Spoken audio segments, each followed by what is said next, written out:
Hello, and welcome back to the next installment of the Empire of Blood.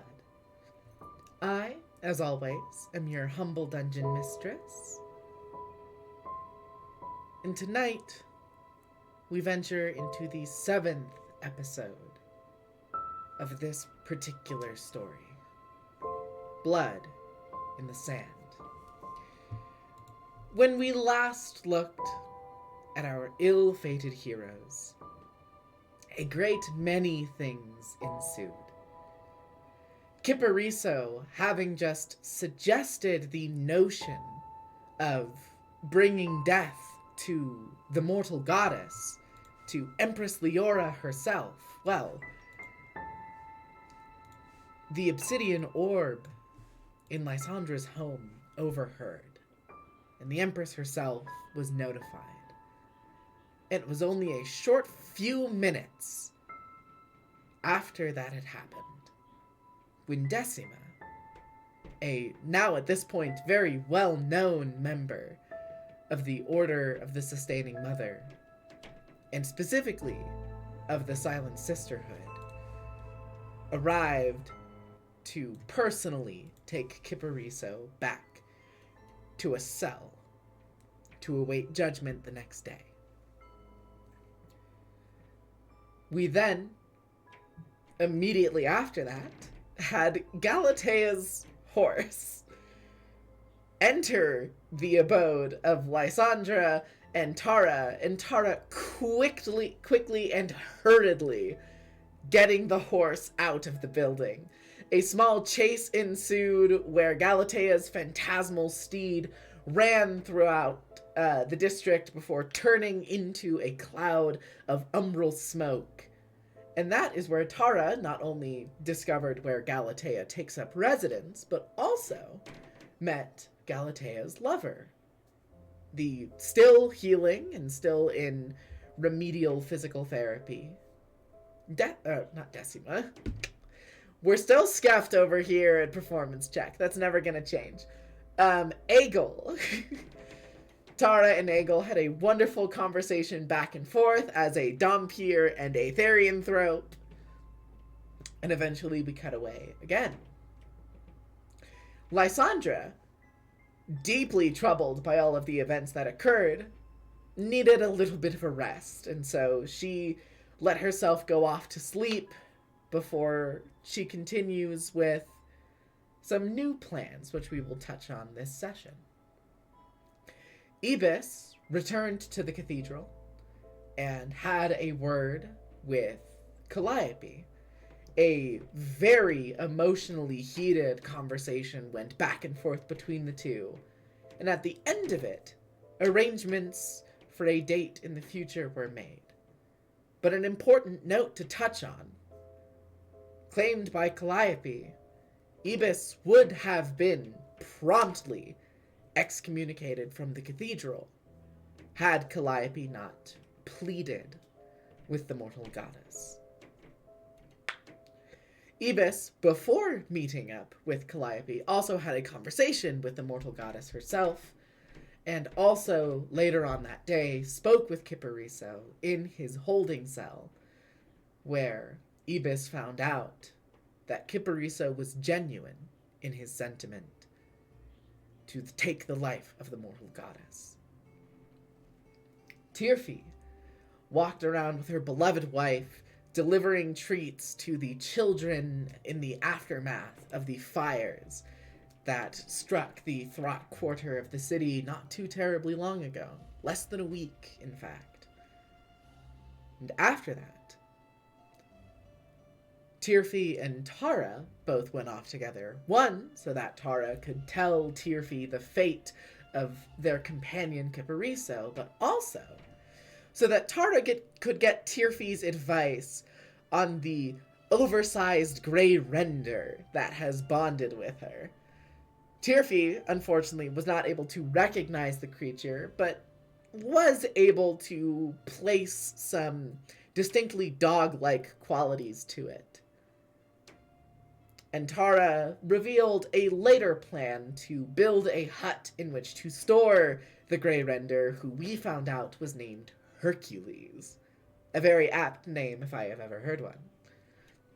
And at the very end of the session, Empress Leora makes an announcement to the entire city that Kipariso, tomorrow, would be on trial for planning treasonous activities and conspiring the murder of Empress Leora. But before we get to that, we actually have to revisit 3 of our adventurers who did not get their final scene in the last recording. So as such, we begin episode 7 of The Empire of Blood, Blood in the Sand.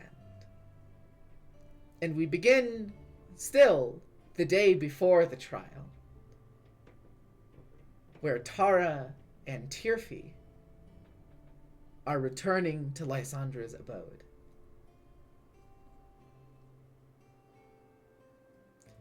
The conversation that takes place outside the doors goes as follows.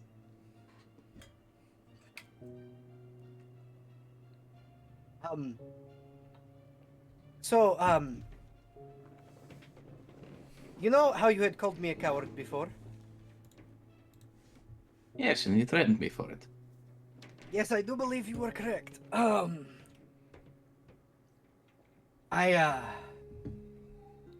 have never been this nervous in my entire life. This is one of the few times it pains me to be always right.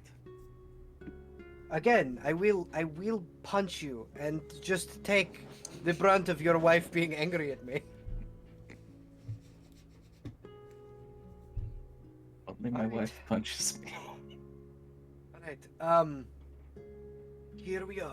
And Tara will open the door and kind of walk inside to kind of see where Lysandra is in the house. So, Tara, as you are opening the door, I should specify, I didn't expect you to go straight to opening it. As you are opening the door, from the window in the main parlor section of the house, there is a bright flash of purplish light with tendrils of teal going through it. And also, I believe if you want to slightly alter the continuity of this scene, Tirfi did have a response to what Tara was saying. Oh, this is gonna be one. No, go ahead. Sorry. Tara's gotta say it because they haven't heard it in this recording. Tara will kind of turn to Tirfi. I forget. Tara will turn to Tirfi and go, so I do have another question before we head in here. How did you do this with your wife? Raises his hand to open the door. Stops. One more question.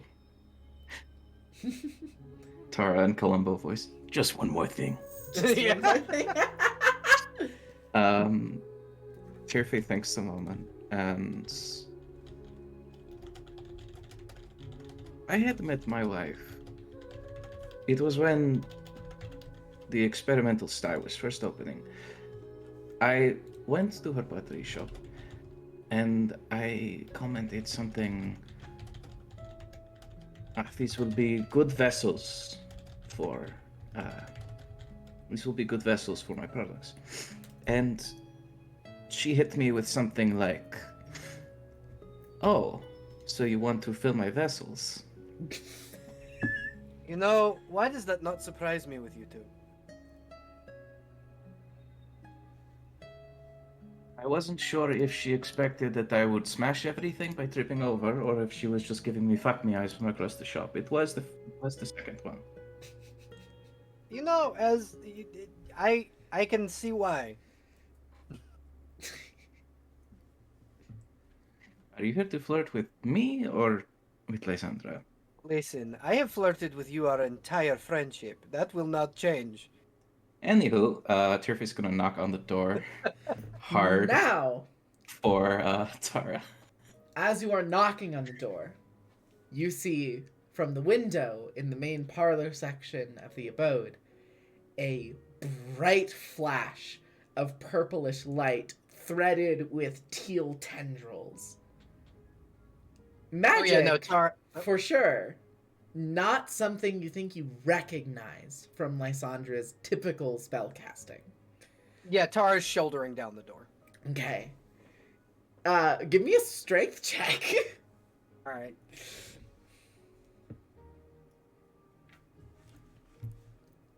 Just straight strength. Athletics. Already. That's much better. Oh shit! I rolled that at advantage. Sorry about that. It'd be 14 would be the first one, so it would be the without the advantage.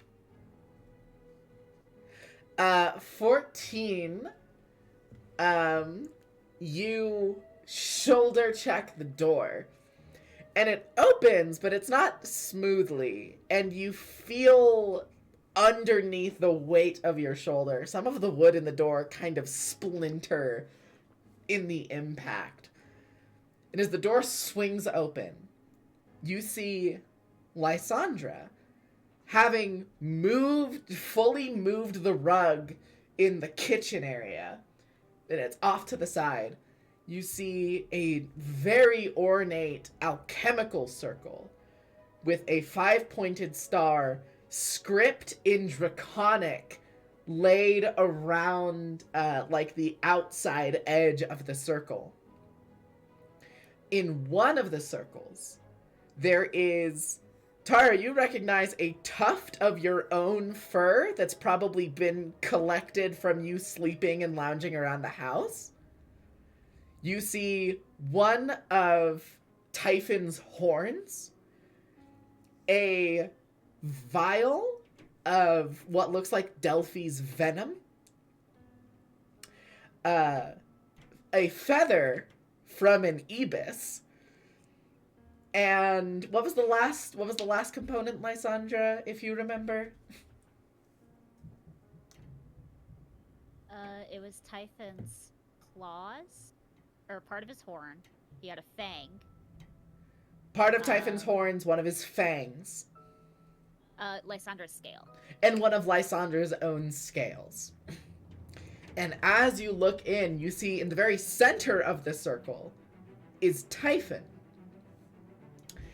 And before you have time to process, you see, first of all, just generally speaking, Tara, as you are the first in the building, I would like a wisdom saving throw. All right. An 11? You suffer 3 points of stress as you watch a powerful and very, very old magic active in the room. You see tendrils that are entirely devoid of light. It's not even just looking at black, you are looking at the absence of space, null territory. There is nothing, and it's in the shape of tentacles that wrap around Typhon. And there's another bright flash of purple light, and you see a membrane form around Typhon and sort of a chrysalis wrap itself around him. Now at this point, Tirfi, you are coming into the room to see what's happening. And very rapidly, inside the chrysalis, in like a split-second moment, the small dragon inside of it melts and is reconstituted. And the chrysalis breaks and opens up. And you see Typhon, similar to how you've already seen him before. His fangs, as you realize when he opens his mouth, his fangs are much sharper.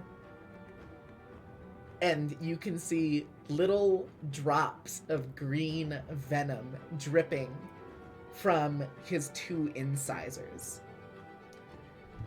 And he whips around to look at both of you. And before Typhon's eyes return, you see what look almost like portals into the astral sea in Typhon's face. You see nebulas and shifting stars and pieces of debris and destroyed and ruined planets circulating in the dead wastes of the astral sea before his regular reptilian eyes return to his head. And Lysandra, you turn around and see that Tirfi and Tara are both there. Lysandra, what the hell just happened? I feel like she's not wearing the blindfold, so you can see like the look of panic probably crossing her eyes. And she goes, "Oh, well, you see, we heard about the execution thing happening, and I decided it would be best if Typhon got a little stronger if things don't go well for any of us." And a voice that is not Typhon's comes out of Typhon's mouth and says, "The dragon created for Lysandra is her eidolon. It is hers to shape the form of on a whim." That is your the voice is, yes? It's Lysandra. It's specifically one of the voices from the chorus. Any more Yeah. would probably inflict sanity damage on Tara To and everyone. Tirfi. Yeah. She just nods her head and goes, "This is one of the representatives of the chorus." You are all very mean to my friend, and we will have words one day.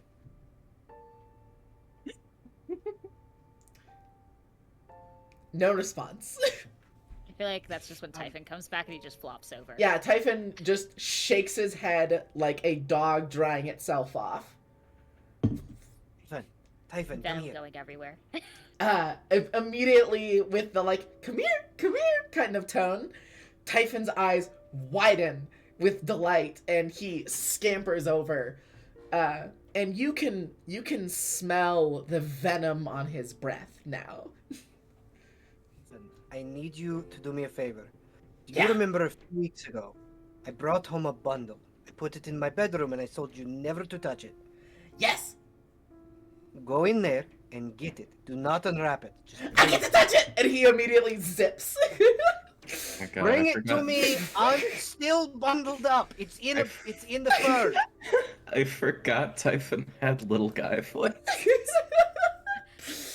So good. Tirfi is like step back towards the door.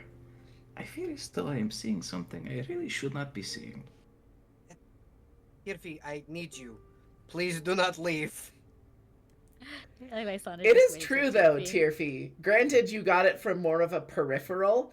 You did bear witness to magic as old, if not older, than the universe. This isn't science. Yeah. Tirfi's will stand in the foyer, but is already uncomfortable being in the fucking Sears wiretapped house. That's a Just- very fair point. Well, the Just sit Insidium orb is broken now, so you don't know if it's still wiretapped. Tirfi is just going to assume this place is the least safe place she could be for Very discussing anything of reasonable. importance. Very reasonable. Still not It- even sure she can trust Lysandra. Tirfi, if you wouldn't mind, just sit down on the couch. I will wait until Typhon returns with my package, and then I will speak with you, Lysandra. I have something important to talk He about. comes sprinting back down the hallway with the bundle clamped between his jaws. She will offer. She'll add like hold her hand down for it and offer jerky in return. With aplomb, Typhon almost rips the jerky out of your hand. And normally, what happens when Typhon bites down on the jerky and pulls it, he pulls it in one solid piece. This time, his fangs just fully burrow into the hardened jerky and he rips off half of it. You will toss him the rest of it and go, now your teeth are starting to look like mine. And she'll smile and show her own razor sharp fangs. Perfect. And he just starts devouring the jerky piece. So, like, is Delphi around?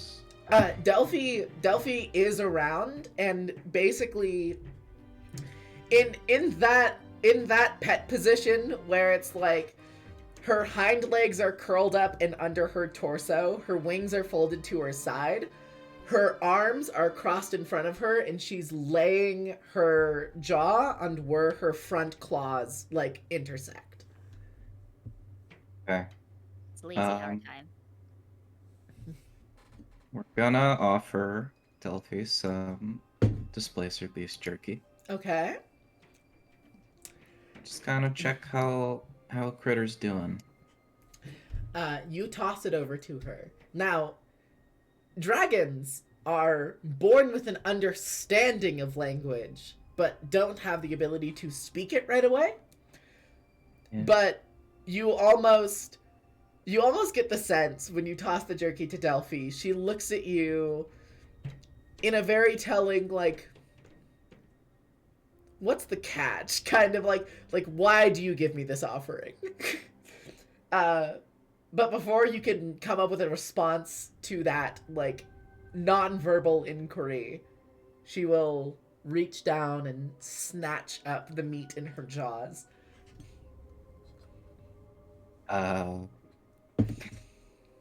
What's it? In Draconic, so you don't bite me. You see, like, a little crack of, like, a sly smile. And then you see her front shoulders shrug. And she returns to her resting position. We're gonna hang out with Delphi. We're gonna hang out with Delphi. Tara will kind of pick up the bundle of furs that she had Typhon go and retrieve, and then will from her back pull her sword out and shut the door and sit down on the couch and go, Lysandra, do you remember what I told you about my father's sword and why it is special? I feel like she is very uncertain as to where this is going on because it was just like very hurried. He came in, or like I have something to talk to her, and like she's getting like this little look of anxiety going through her. But she nods her head and goes, yes, of course. And like kind of distracts herself by like picking up the mess that she's created in this room. But she you could tell she is listening, and all like the snakes of like her hair that make up her hair are like watching you. So, just for Tirfi's sake, the reason this sword that I carry is special. My mother gave it to my father as a present when she started courting him, as was tradition in my tribe. We were hunters and nomads, and the huntresses, my mother and her group, were the ones who initiate, were the one when they choose a life partner or someone whom they wish to be with for the rest of their life. A weapon was made and crafted from the parts of the beasts that they hunted. Will you come sit with me, Lysandra?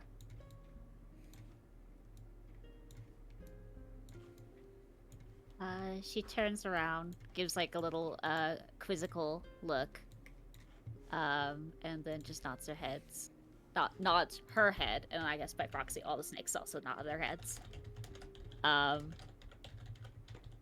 I guess we'll either join you like on the ground, or like if there, I imagine there's some kind of like couch or Yeah, she's Seats. sitting on like whatever the sofa area Yeah. is. Tara will set Dusk's Tooth, her sword, on the table and go, "This is Dusk's Tooth. It was my father's weapon given to him by my mother," and she will unwrap the sword or the bundle, and actually going to put a picture of it in the in No Mic. 1 second, I just gotta find it quickly. And then she unveils a knife. It's a dagger with an ornate handle and scabbard with snake motifs on the hilt and pommel, and around the scabbard is a boa constrictor and a garden snake. And she goes, "And this is Fate's Fang," and she will offer it to Lysandra. "I made it for you."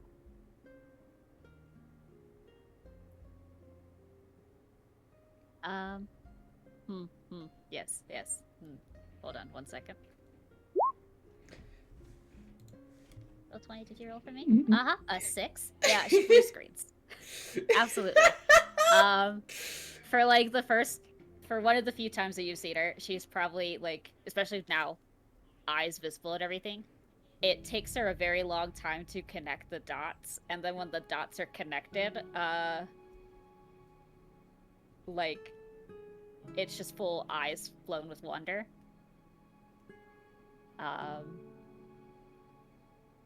I'd say like a solid like 30 seconds probably of just like silence, and then she just kind of gestures to like hold the dagger. She will give it to her and go, "It is obviously not a requirement for the chosen to accept the affections of the person giving the weapon, but I want you to know that as my father chose my mother, I choose you to dedicate my life to as much as you are willing to allow me. And so for the past few months I have gathered the bones of strong creatures and money that I could gather up to pay a smith to turn those bones and metal into that dagger. I know you do not use swords, so I figured something smaller might be a little better for you."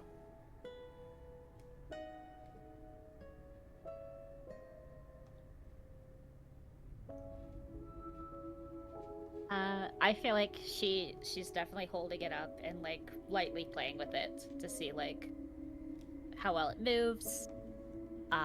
Let's like just like the congregate like the swarm of like snakes look at it, and I bet they're all just like sticking their tongue out and going, what's this, can I have it, can I please help, gimme. And not able to speak, she mentally starts talking to you in your head. Tara has never resisted this. I think because like just full on cannot speak, so speaking in the head is easier because there's no words required. And she just says, you really didn't have to do this? I'm charmed, thank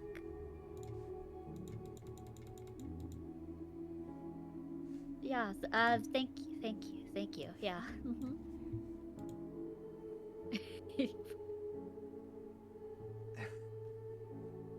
Sweet Snake, this is how I was taught to show that I love someone. and I love you. So, in my mind, yes, I did.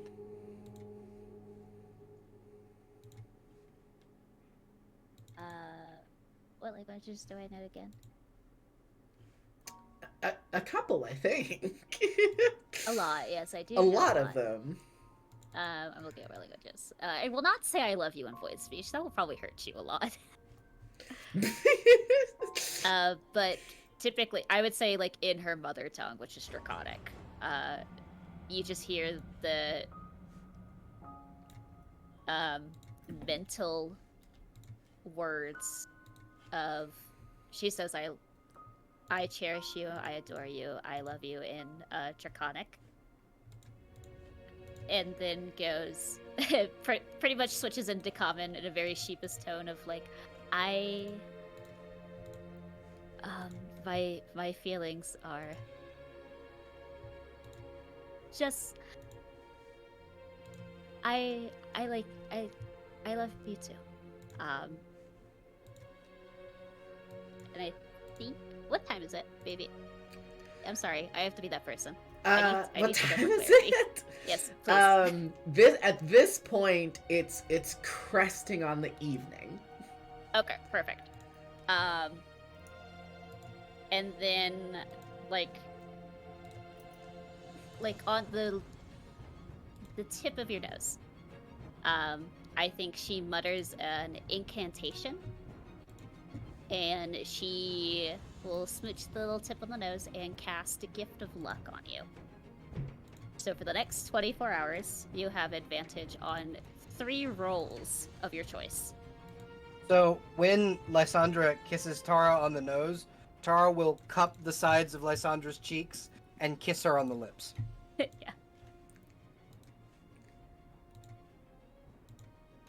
Gay Fine. things have occurred in this house Yeah. tonight. Just so much gay. So much gay. I'm just imagining also the snakes are also participating and just like little cheek kisses. I love You're just that. getting smooched by the snakes. Yes! They're all just Tar- happy. Tara, Oh, will, that's so cute. Tara will smile and go, "All right, now I need to make us a meal." um,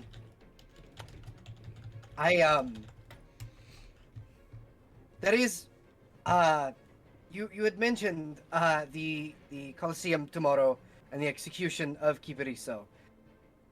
To somber the moment for just a bit, I'm going to volunteer to fight for Kip in the Colosseum tomorrow. I think you just get a mental like confirmation of like, I know. I cannot let someone whom I promised their parents I would make sure they were okay. I cannot let my word go. But I wanted to tell you this before now, or before I went and fought and potentially died. Because I know in my haste to come to my friend's aid and my anger, the Empire and its order has no love for me. So, whomever they put me up against tomorrow, should I be allowed to fight for him, will likely kill me if I cannot kill them first. But I promise you, your lion will not go out without a fight.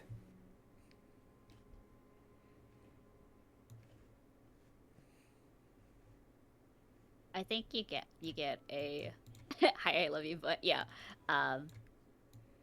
She narrows her eyes just a little bit. And again, just not speaking, it's just all mentally. She goes,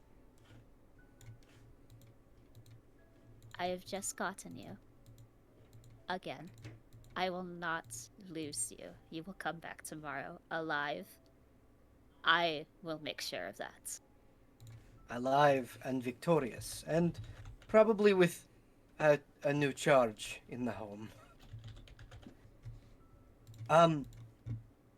I do not wish to linger over much, but I did have another thing I wish to tell you.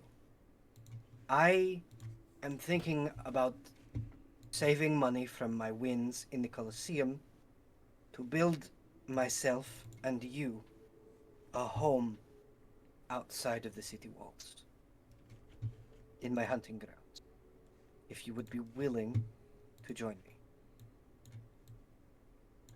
I think she looks up at Typhon, who is probably large, wide-eyed, and or cackling, like excited little gremlin in the corner. And then just a knowing look where Delphi would be or is on the other side of the walls, what I would assume. And she just kind of smiles, and then vocally will be like, "I think the dragons would like that." There is another playmate with the for the dragons. I recently found myself in the taking care of a massive beast on the outside walls. I will introduce you to Hercules sometime. Tirfi is just sitting with Delphi and just like wiping away some tears and smiling, but also to Delphi. Does this make what 3 moms for you?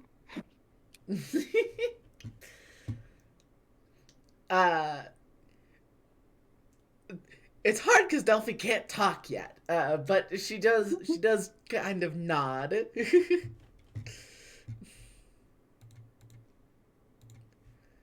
And then Tara will go,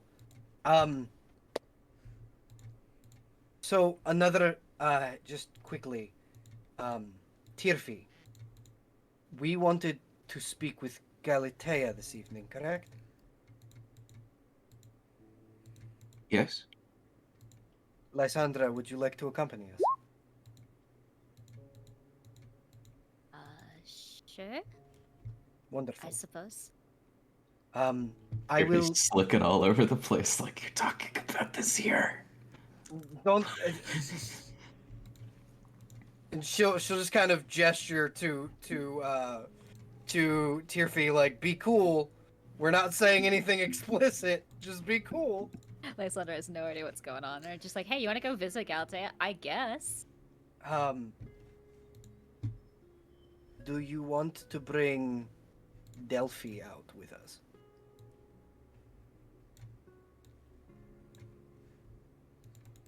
What? I Luckies?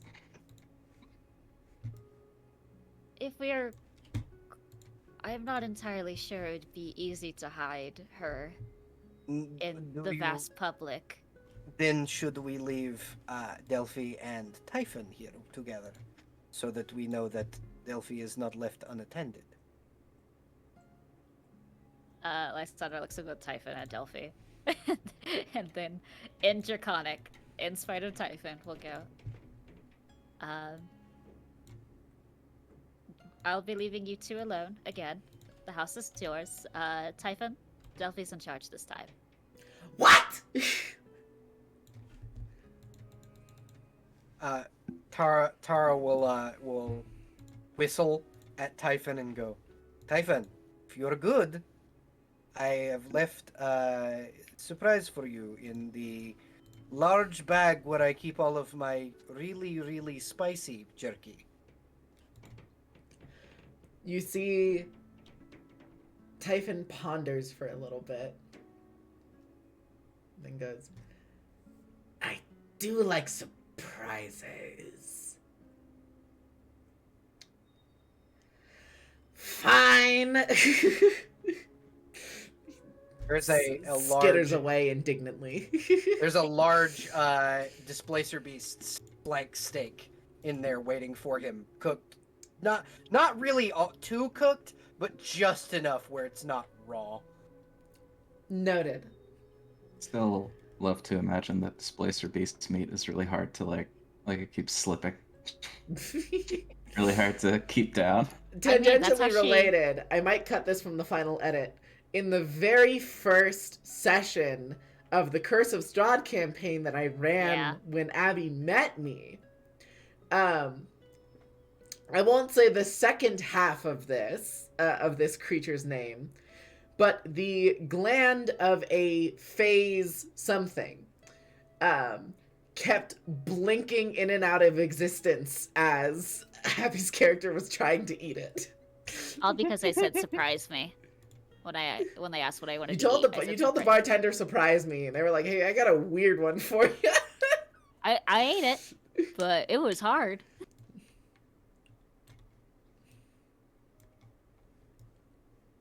It was Yes. quite difficult.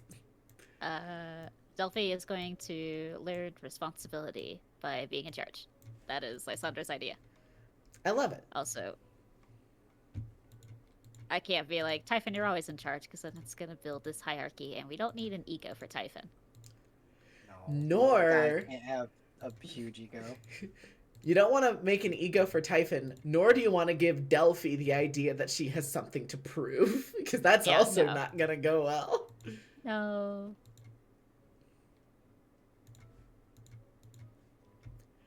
All right. Yeah, Lysandra will get up, none the wiser of why we're visiting Galatea. Tara will lead the way down the path she took chasing that fucking horse. I will put my blindfold back on, though.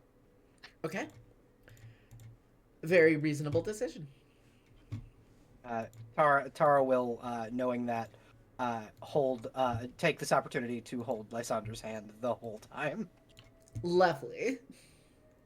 If pride is prevailed, Oh, I love that. Horse time for horse crime. Horse time for horse crimes. Oh, isn't the horse at the door already? Horse is outside of your house again. There you are. Lead us back to Galatea, please. For context, it cannot understand you. She'll glare at it like, I should try and mount you again, but I'm not gonna. It looks at you and very indignantly goes, She'll gesture back toward Galatea's house. "This horse don't take orders from you."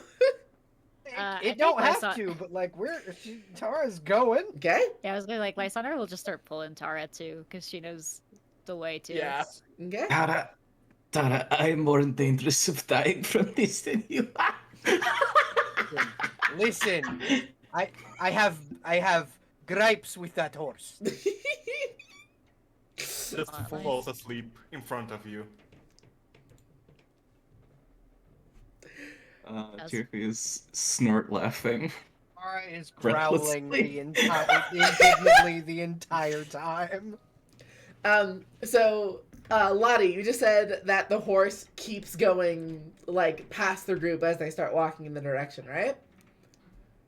Yeah, the horse is going to Lysandra's house. Oh, so to clarify, the horse made it to Lysandra's house, and Lysandra and Tara and Tirfi are heading to where you're staying. Yeah. All right, cool. Just want to make sure you're aware. So, like, does Is the horse Galatea's... going inside? Depends. This- Did you leave the door open? Oh my god. Well, But if it tries, I'm a suplex that horse. Hold on, hold the on. horse is gonna fight Typhon for the displacer stake. It's I not think that's- I Typhon you think really we have need to to- worry. No, it's not Typhon that the horse has to worry about. Oh. Delphi will Okay, kill the okay. horse. So Was the door left a little bit open? No. No. Lysandra would have It's locked it's it. shut and She's locked. not Shut and home. locked. Okay. Then the horse is waiting outside of the house. As you all are walking away, we cut to a quick scene which none of your characters see of Delphi pressed up against the window, glaring at the horse from it. And we continue. Tara, Horses start disappearing in the neighborhood, and if An only emperor- Tara knew. If an only Tara imperial knew. inspector comes by and is like, "Ma'am, do you have a license for exotic pets?" Look, this is Lysandra's house. This is Delphi's territory. Yeah. If Tara knew that Delphi was just glaring, Tara would make sure Delphi had extra treats. Oh yeah, Delphi is mean mugging the fuck out of the horse. Yes! Meanwhile, the I horse is love just this little chilling. dragon. The three of you continue on, passing through the rest of the noble district, and Tara, you distinctly remember the house. Tara will, due to will- events from earlier in the night. Yeah. Tara Sandra's will, gonna need to install a horse flap door. Tara will just kind of sigh, remembering what happened, and knock on the door. Maybe a little harder than necessary. I love it. Knock, knock, No one knock. opens the door. No one opens the door. Nope. Tara's gonna knock again, even louder.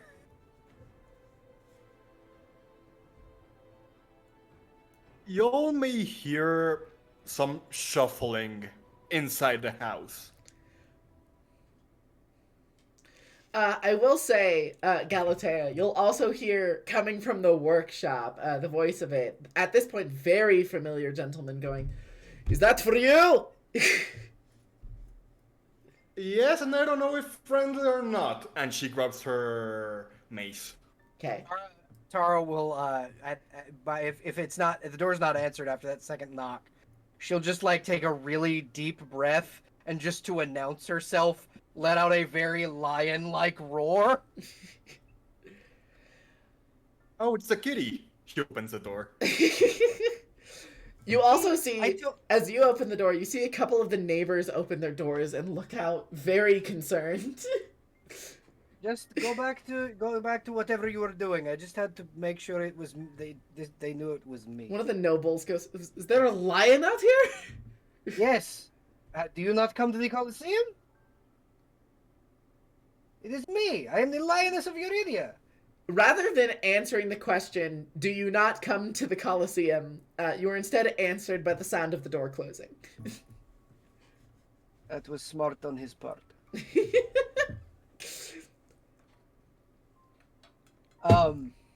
Hello.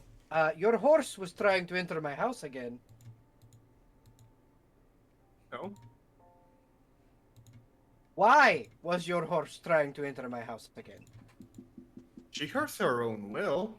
I mean, I just told her to go check up on the house in general. Okay. I will warn you. Remember you know what? Can we come inside, all of us, please? Why? Tearface is like asking Lysandra quietly, like, "So is this illness a deciding factor, or just a compliment, or something you overlook?" I feel like Lysandra just completely zoned out and be like, sorry, what? Okay, no, you're made for each other. We need to come in to have a discussion about something that we should not discuss publicly. If you have a moment, we would like to speak, or I can make my way into your home, much like your horse tried to do with mine. So, question for you, Cell. Yep. Would I know if this place is safe from prying eyes and ears? Your own home? Well, it's Or like Eros's specifically the Eros's home. home. Area. That's fair. It is Yeah. Euros's home. I'll say you've You trust it more than a lot of other places you've stayed at.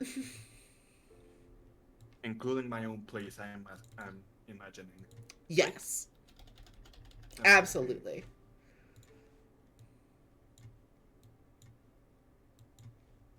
Galatea leans her mace against the wall right by the door and lets them inside. Tara will lead Lysandra inside. Irfi, when you come in, please shut the door. I oblige. Irfi, would you like to take the lead on this one? Before that, Eros, I don't want neither you or Eagle hearing anything that is going to be talked about, just in case. You see, he looks out from his workshop, nods, takes two little pieces of cork that he uses as earmuffs when he's working on loud substances, and he just jams them in there and shuts his door. Fucking Galatea, like, hey, just so you know, we're gonna be doing some subversion. And Eros is like, can't report what I don't hear. Yeah. If Eros can't hear, is it just Os? Oh my god. I hate it. I'm not rewarding you for that one.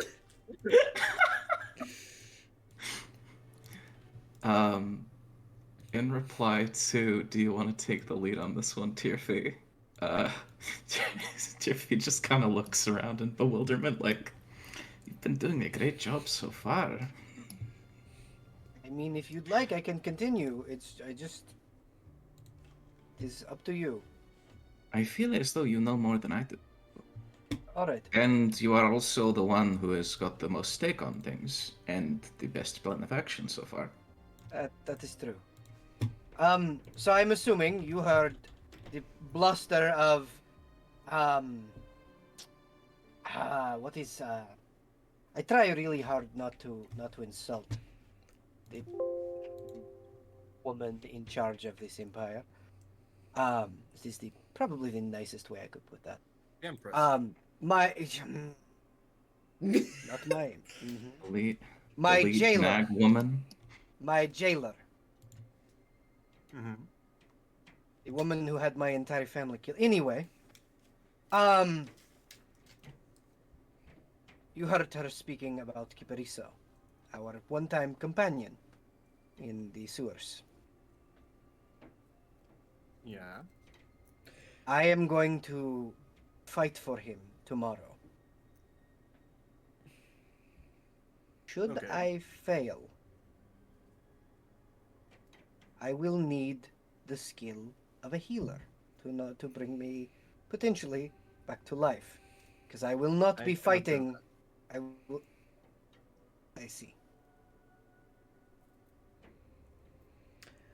I can heal, I can protect you, I can even bless you, but I cannot revive someone. A blessing would be wonderful. I'm not going to lie to you. Galatea. Hmm. It is now in this moment your choice whether or not to allow her through.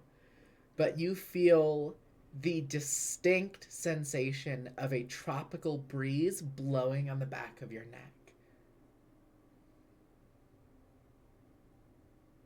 Given the nature of the situation and how Galatea currently feels about her mother and what she wants with her mother, she is going to let her through. Perfect. Galatea, in this moment, you allow the gateway to open.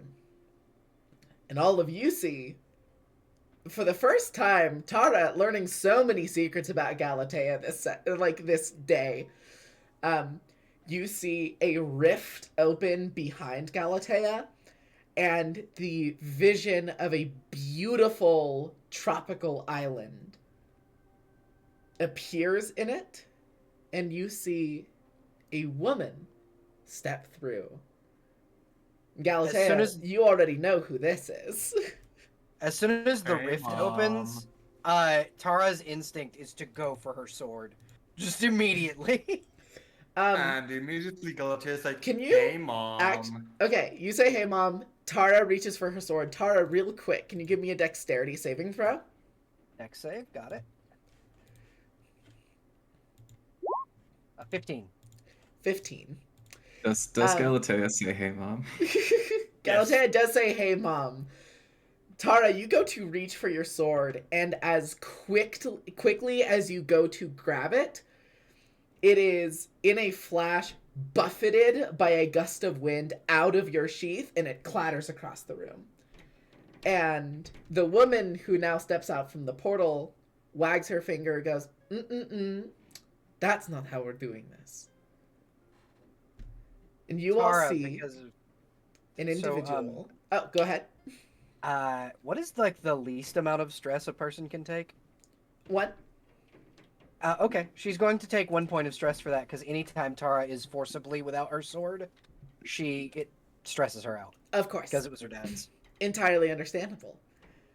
Stepping So- through the rift is a woman, black hair, tied up in a bun in the back, 2 strands parting on either side of her forehead, dropping to the sides of her cheeks, covered from head to toe in ornate tattoos. Lysandra, you would recognize that are written in witch's script. You see, rather than standard human hands, which the rest of her like anatomy is very human. No pointed ears, no horns, no fancy adornments. But her hands are deep black in a gradient leading from around the middle of her forearm up to the tips of her fingers with long claws. She wears silk robes, sandals, jewelry on her upper forearms, and bracelets around her wrists. And she carries a staff with her made of gnarled black wood that looks like a clawed hand grasping a gemstone in the center of it. Her eyes are pure white and emit a dull glow. Her hair bustles in the wind until she passes through the gateway, and then it abruptly stops. And now that's when Galatea goes, "Hi, Mom." This is your mother who rudely shot my sword across the room. You rudely reached for it. A gateway opened without me understanding where it was coming from. You could have at least announced yourself first. I had no Perfect way to points. announce myself to you. I announced myself to her, and she points to Galatea. Yes, for calm. Tirfi also points to Galatea, and less surprised than the appearance of her mom, goes, "Your family is from there, and you choose to live here?" Well, I was born here. As And well. You could I- leave! I'm technically not allowed here. Tara's gonna like sulk and pick up her sword. Just like clean it off. Like, this was my fucking father's piece of very, Where- very quietly grumble as she puts it away. How available is the island to a diaspora of poor people? She looks at you quizzically, narrows her eyes, and says, "I came here for one bargain, but I'm happy to discuss another."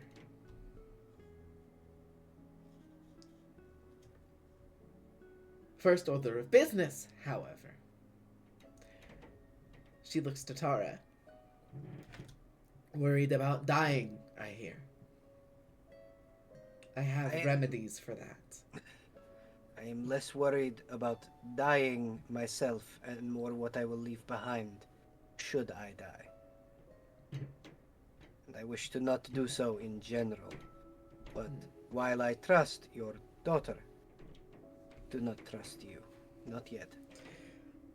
Oh, I did not come here expecting you to trust me. I came here expecting you to be amenable to a conversation. That I am. Good. We're off on the right foot so far. To have introductions in order, as Galatea said, I am her mother. My name is Athanasia. I am, as my appearance would greatly denote, a witch. Lysandra just smile, just like there's like a fang smile. Visibly, she's excited, but it's hard to tell without the eyes. Yeah. The emotion. I am Tara Lionsborn of Clan Lionsborn. Most call me a savage. I would call myself a Friend? friend, yes. You are Turakan, I suppose. Yes.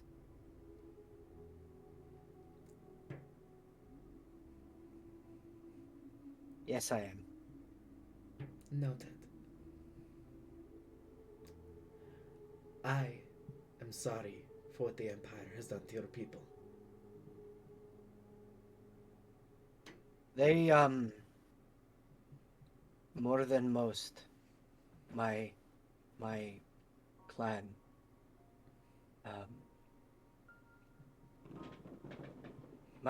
the entire land of my birth, but my clan specifically were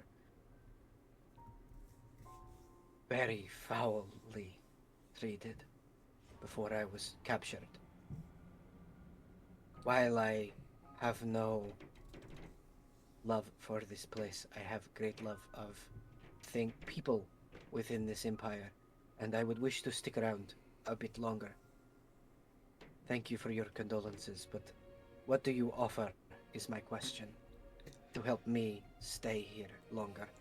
She nods. And she says,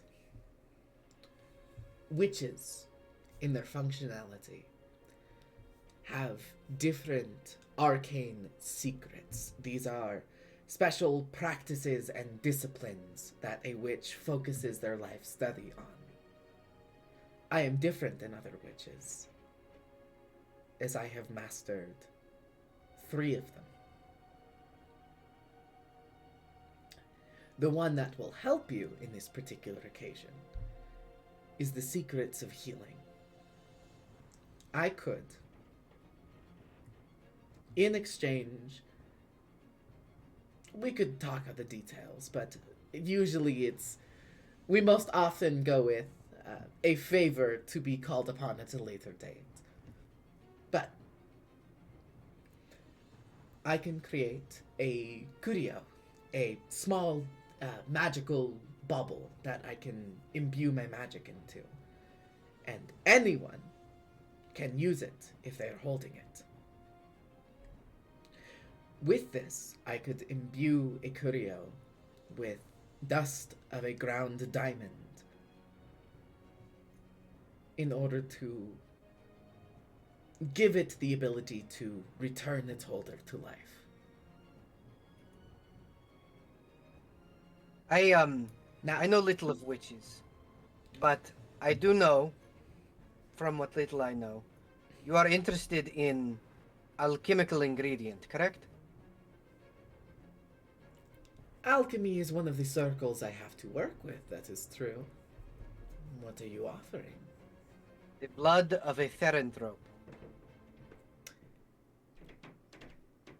She lifts her head up, intrigued. Fresh blood from a Theranthrope. I'm going to guess you are the Therianthrope in question. Yes. Lioness, to be specific. Leoanthropy. It's a rare one. Just as my father was before me. Ooh, it's hereditary. It's even more interesting. All right.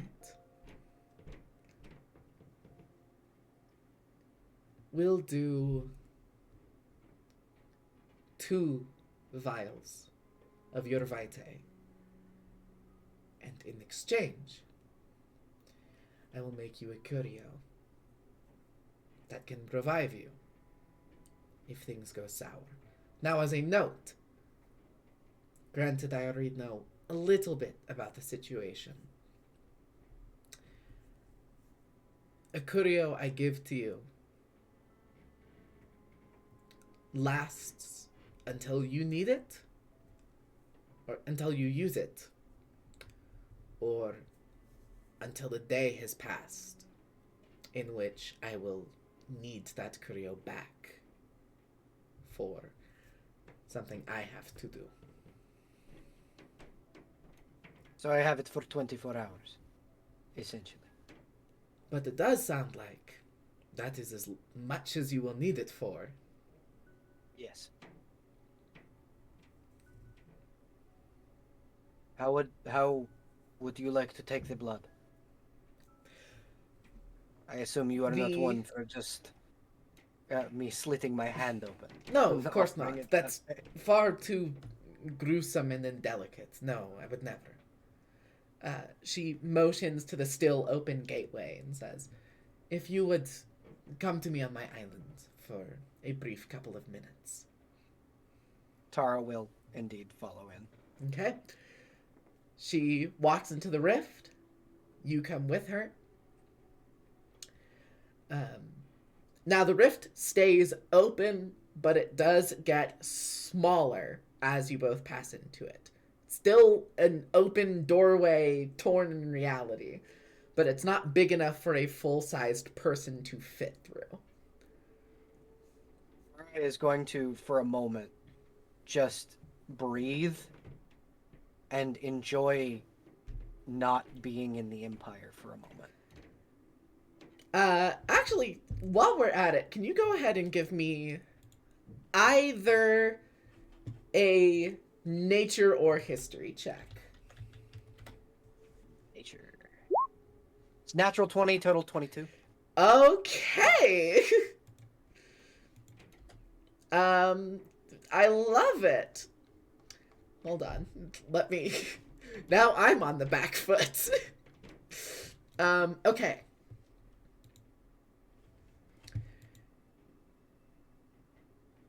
You Perfect. have not been out here before, but you do somewhat recognize the area based on like stories passed down in like your family about like travels before like the clan settled on Turok, and like old like your grandfather's grandfathers kind of history. When they were seafaring nomads. Exactly. The island is a very, very small little island off the coast of the continent of Ozira. Very specifically, an island that has a settlement on it that is named after the island itself. So the island and the village are the same. You are on Porthlaufen. I will smile and go, ah, to be out of the Empire once again. It is sweet. I've missed the unstagnant air of the sea. Well, I can't keep you here forever, so I would suggest relishing it while you have the chance. Oh, I will return. I have business in Ozera. So once my satyr has been retrieved, I will be back. In a very strangely solemn and matter-of-fact way, she says, "You will be."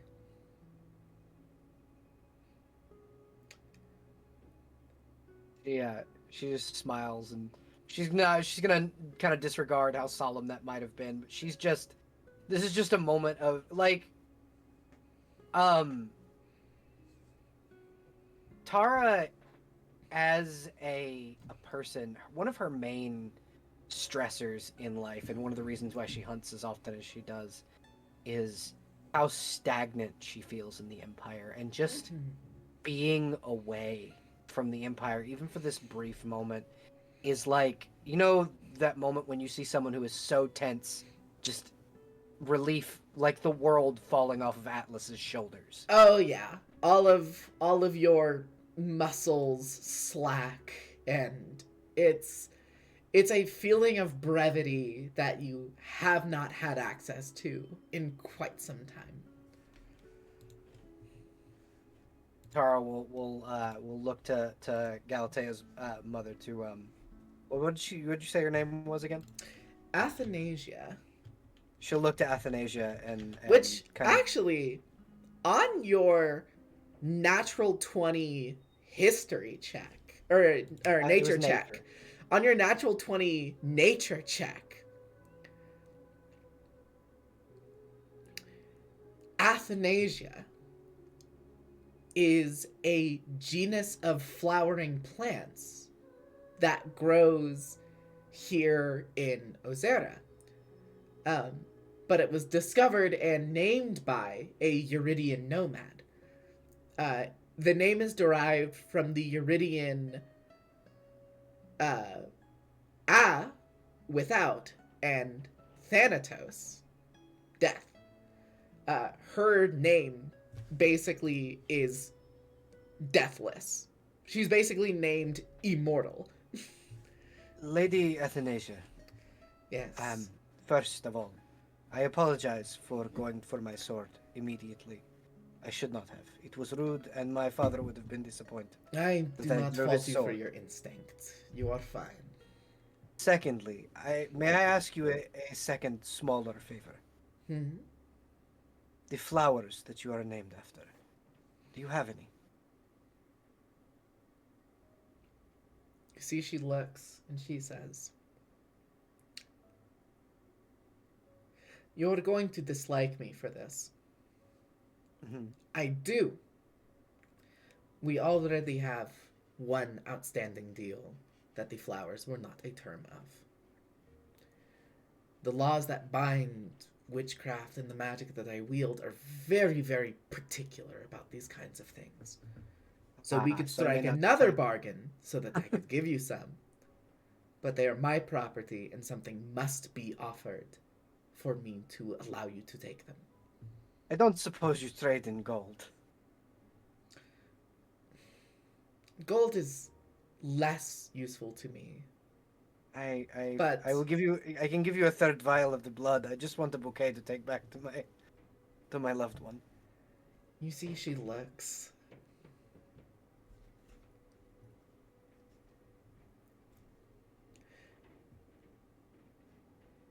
I would worry about taking that much of your lifeblood from you.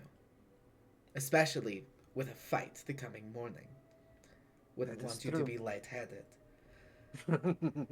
If you I am owe already- me, and I promise this, a small favor. You name it. It will be yours. On my honor. In a later date, but it shall be named. Wonderful. You may take the flowers with you.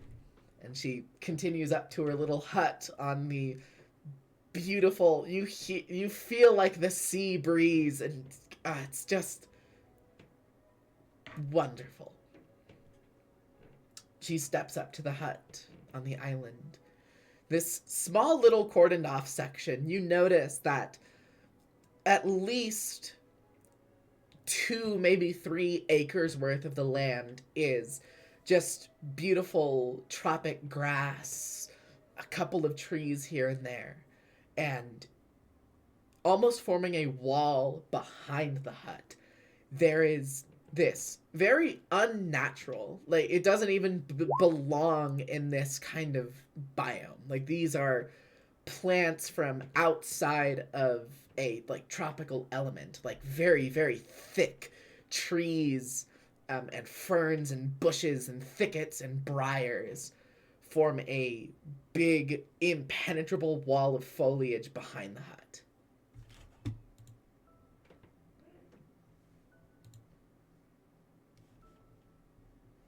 Tara will enter the hut along with Athanasia. Okay. She steps in, takes out a couple of surgical implements, and very delicately fills 2 vials of your blood. She looks to you and says, "Now, the most efficient way for you to carry the curio is for me to imbue it on some part of an amulet. Do you maybe have a charm that means something sentimental to you that you would not mind me engraving with witch script?" Will the thing that you are engraving, The engraving Be taken disappears from once me. the magic is gone. wonderful. She's going to pull her father's sword.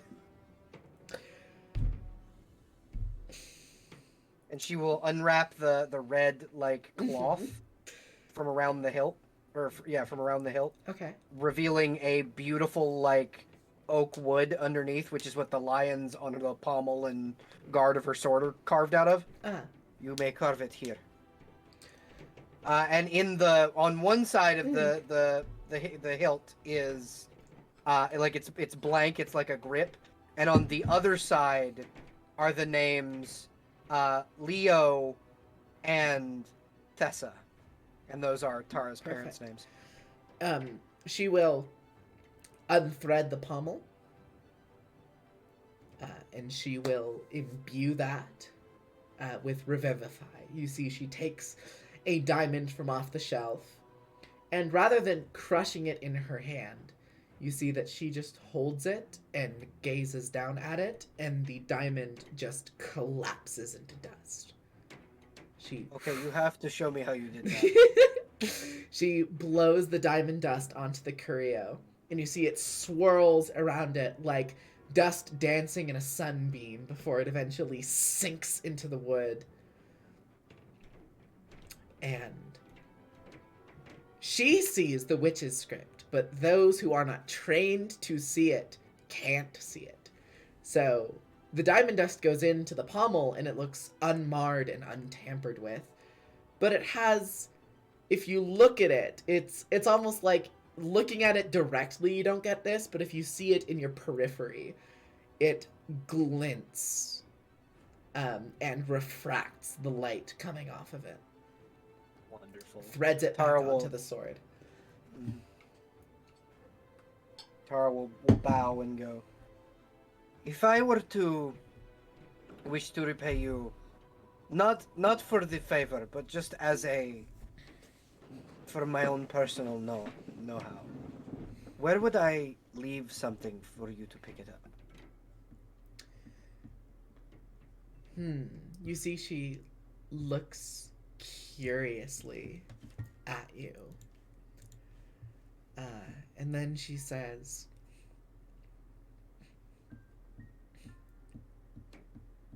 on the islands of Turok, in the rings of the jungle, there is a circle of 9 stones. These stones belong to the beings you are taught to be the false divinities. You mean the Imperials are taught are false divinities? Fair. Those are my gods. Fair. Very fair point. One of the shrines is to the goddess Kaisoi, the mother of sea monsters. She, more than any of the other false divinities, I don't like calling them that. You call them the gods. That is what they are. Those, Fuck Leora. as well as the rest of Eurydia's old gods, I worship, but Kaisoi I worship more than the others. I would recommend finding these long abandoned fanes and leaving an offering not to me, but them. to the mother of monsters. Especially, and in a very knowing way says, especially if you are going to take to the sea. I would recommend petitioning Kaisoi for a smooth journey if you're going to set out through the Sea of Whispers. Understood. I have a homemade altar to one of the gods myself, so I will Wonderful. carve my own to her as well. She nods. Thank you again. You do not know how much this means to me. She turns back to the island, and you see the portal open back up to its full height. And she says, tell Galatea it was nice to see her. You should come. I know if I could see my mother again, I She would looks and do says, anything.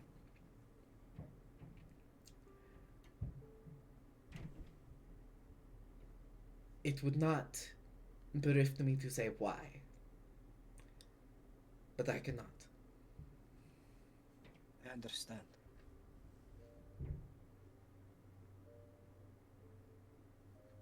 You're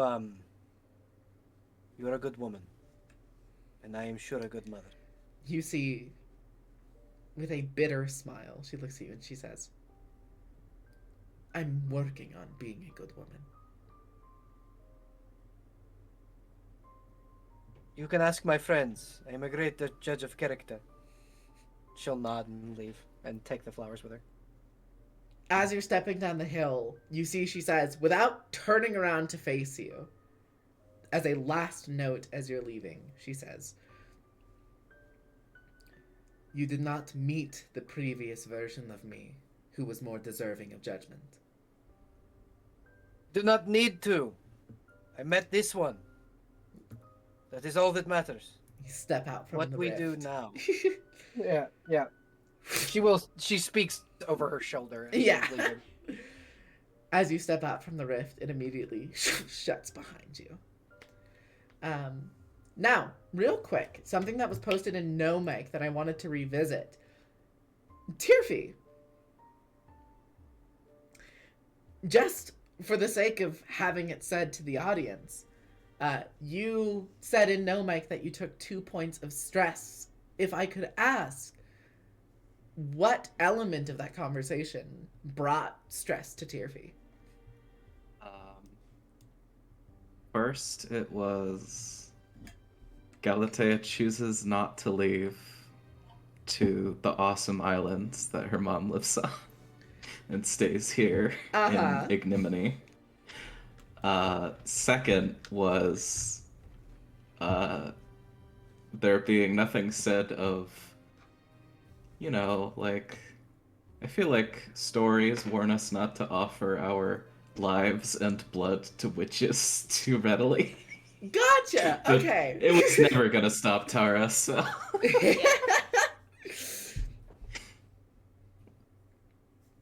Perfect. But Tara steps out. Tara will step forward and kind of and smile and go, Galatea, your mother is a wonderful woman. And then hand Lysandra the majority of the bouquet, and then one flower to Tirfi. Examine these. See what you can do for alchemical purposes. Alright. I feel like you just hear Lysandra under her breath going, like, I wonder what I could use this for Typhon. Tara will smile and go, I mean, I got them for you because they are almost as beautiful as you are, but if they help, they help. You always get me something so I can make you something with it. Make you Never something just with get- it. Never just pick me out the flower. Listen, I get these things for you to make for you and your people, because that is important to you. If you want something pretty, just say so and I will fetch it for you. I'm not so jealous, but thank you.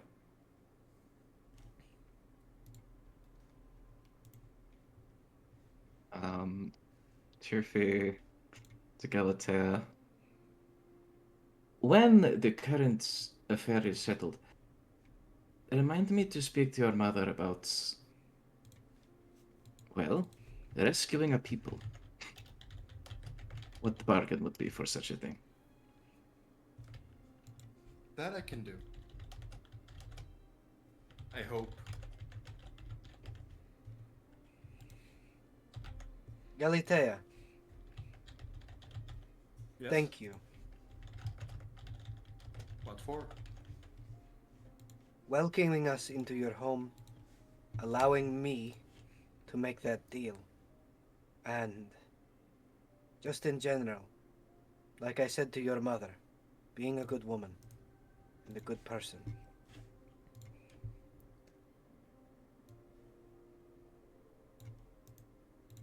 I consider all of you, all of the people in this room, and one very, very stupid satyr, to be my new family. I will do. Just want to mention when Tara says that Galatea is a good woman, she is going to take 1 point of stress. Absolutely.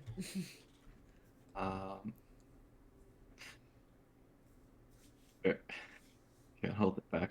So, in a way, you appreciate the horse for dragging you here.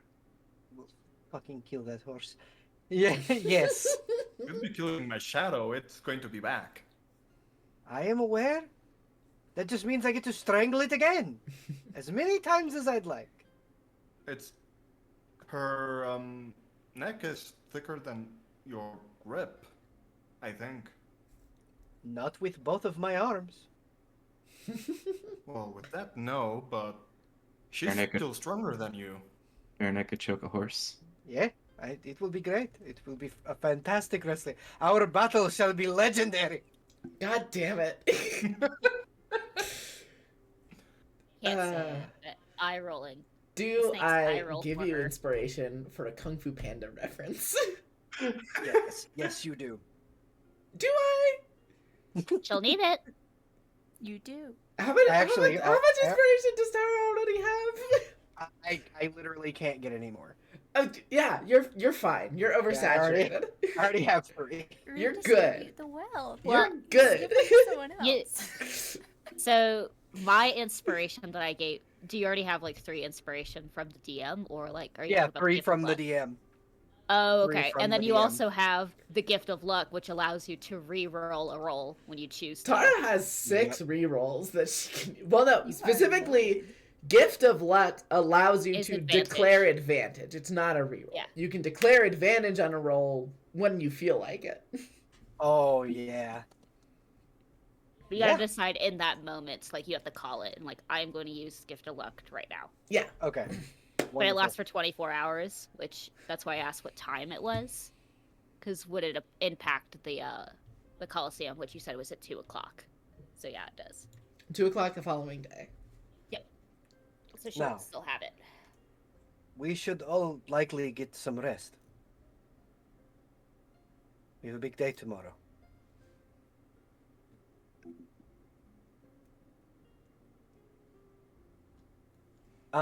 Lysandra, do you have the spell sending?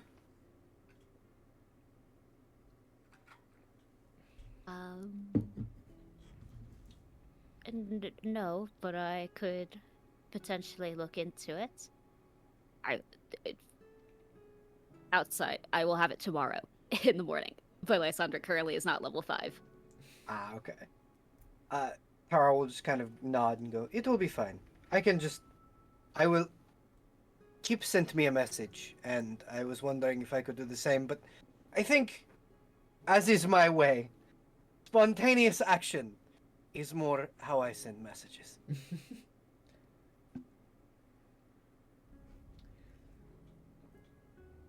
With that, all of you head off to each of your separate homes.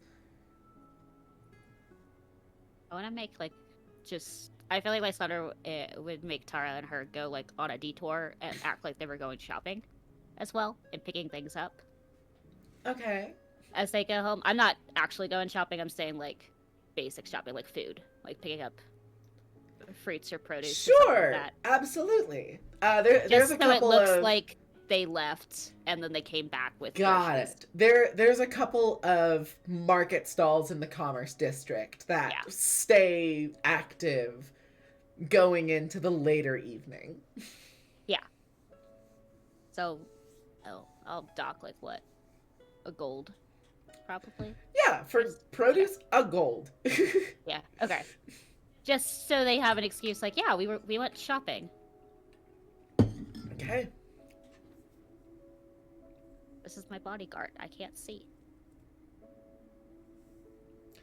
One last scene before we get to the Colosseum the next day. Tirfi, you are heading back to your home, traveling through the Throck Quarter. Getting up to your homestead, you see, in front of your house, the barest hint of a similar red gleam of meteoric iron alerts you to the presence of Atticus.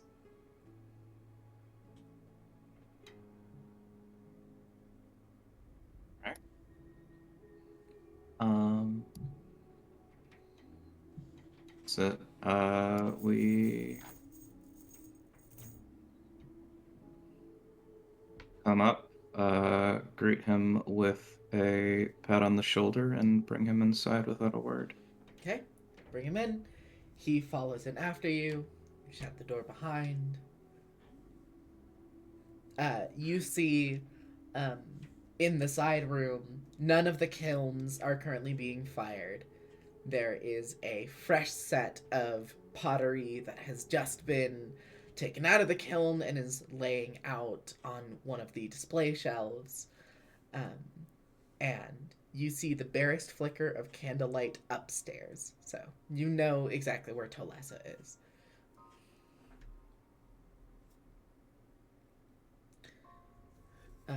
Atticus looks at you and goes, "Is the dining room table fine?" Yes. He sits down.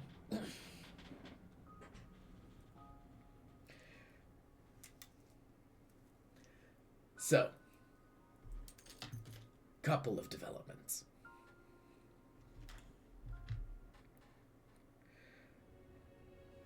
Firstly, we've managed to procure another 2 merchant vessels, and we're getting close to the point where we have enough ships to start getting Throck out of Eurydia. So, positive news there. Second point of order. Heard that your fawn's in danger. Is there a plan of action? Anything you need the Vox to help with? Obviously, we're not inclined to make an early public appearance, but if you think the fawn is someone who's going to be important later on, we wouldn't mind lending resources that way. Kirfi smiles at the idea of Kit being of strategic importance. She kind of waves her hand at that. He's, to be honest, a security risk. But he is also my friend. And I believe it is already to be handled. At Oh, least by wonderful. my people. If you would like, I do have a bit of a prank to pull during the trial tomorrow. You see, he leans forward and goes, "Anything to embarrass the highest echelon of social strata." Oh yeah. I want that to be a secret between you and me until it's triggered. Sounds good. Absolutely. We will discuss that in private. I'm not going to give you a yes or no on whether or not Atticus agrees, obviously, but we'll see. we will have that conversation later. Mm-hmm. I love it. Fantastic. Then he looks at you and goes, final thing. A small amount of our force serve as scouting parties.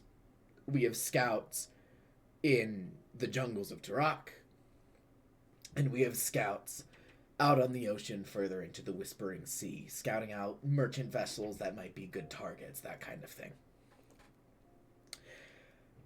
Unfortunately, there is a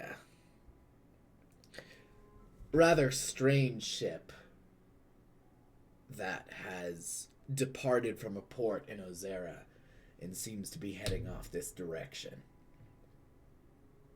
This ship is not one we were ever expecting to come up on the shores of Eurydia. It goes by the name the Tone Deaf Siren.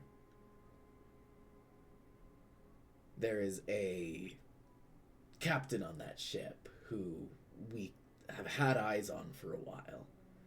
Someone who in the past was known for traveling across the Veil and breaking civilizations and assisting rebellions along their path. But we didn't reach out to this individual. So it's very alarming that a seafaring privateer's vessel is heading for here. We're not exactly sure what their intentions are, and we're gonna keep an eye on that, but inevitably, if a pirate captain notices a stockpile of stolen merchant ships, that's not likely to attract good attention from us.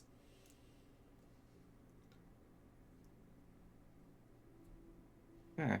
I think Tirfi has no means of knowing the connection of the captain to the party. Yep, no clue. So, yeah. I think there are far from only us moving secret pieces to see a change in things. It is very possible that we could butt against each other very disastrously. It seems he's a good person to know, if we might be able to win him to our side. We just don't have that much in the way of booty to provide, I think. See, he nods and says, that's a fair point. Usually, based on what history and intel some of us know about him, this gentleman, Mordecai, while he is a privateer, in most cases, he has a tendency to double cross or otherwise flip a deal around on some of the more important financial powers that employ him. So he might look at our ragtag little group of honestly just good people trying to get out of a bad situation. And it's very likely he might lend aid, but not knowing why he's here is alarming. He's a romantic. Yeah, maybe he's got some long-lost love connection here in Eurydia, and he's just paying him a visit. No, I more so mean rooting for the underdog. Oh, Oh yes, speaking of dogs makes far more And- sense. and your scouts, my cat's dog is very dangerous. Excuse What? me, let me explain what that means. We're gonna have to backpedal. What are you talking about? I forget the name of the creature Tara has now. Well, it's named His name is Hercules. Hercules. Tara and And- Tirfi don't know what the creature is. Yeah, I can't actually species the name because Yeah. I am not aware of it. So, there is a monstrosity that my friend, who is cat-like, Tara, came across during her hunts, which is has the disposition of an eager puppy. His name is Hercules. He's very sweet. I assume as long as he's not too hungry and Tara is around to say down boy. But he is wandering in the jungles of the lower rungs of Viridia. So, Are there any identifying qualities so that my men will know what to look for in case they come across it? And will know not to kill the thing. big. I assumed Um, big. Yeah, we'll give a description. You And- mentioned the keratinous Yeah. rhino-like hide, the 6 yellow like- eyes, Yeah, it's like um, white keratin. the hind legs that are capable of sustaining all of its weight if it were to walk, forelegs that are powerful with bigger claws. Walks as if a bear. Yeah, walks in almost a bear-like way. Um, I'm gonna have Atticus roll a nature check just to see. Also, just like the location of Tara's hideaway, where it will likely be residing. Sure. I'm going to roll this public just to see. See, like puts a metallic meteoric iron finger on his chin and sort of scratches at it and goes, "Can't say that kind of beastie rings a bell." His nature modifier is 1 below mine. Cool. He's a smart cookie. Although he's not trained in nature. He's the total package. Why does he have a +6? No, he is trained in nature. I'm a dipshit. I was looking at a different. My bad. He is trained in nature. He's a super genius with a 22 in intelligence. That's my V. He's just a fucking super hunk. No, that is not what it is. All right. Mhm. In any case, he looks and says, "That feels like a descriptive enough guide for us to go off of." This one is a juvenile, so far as I can understand.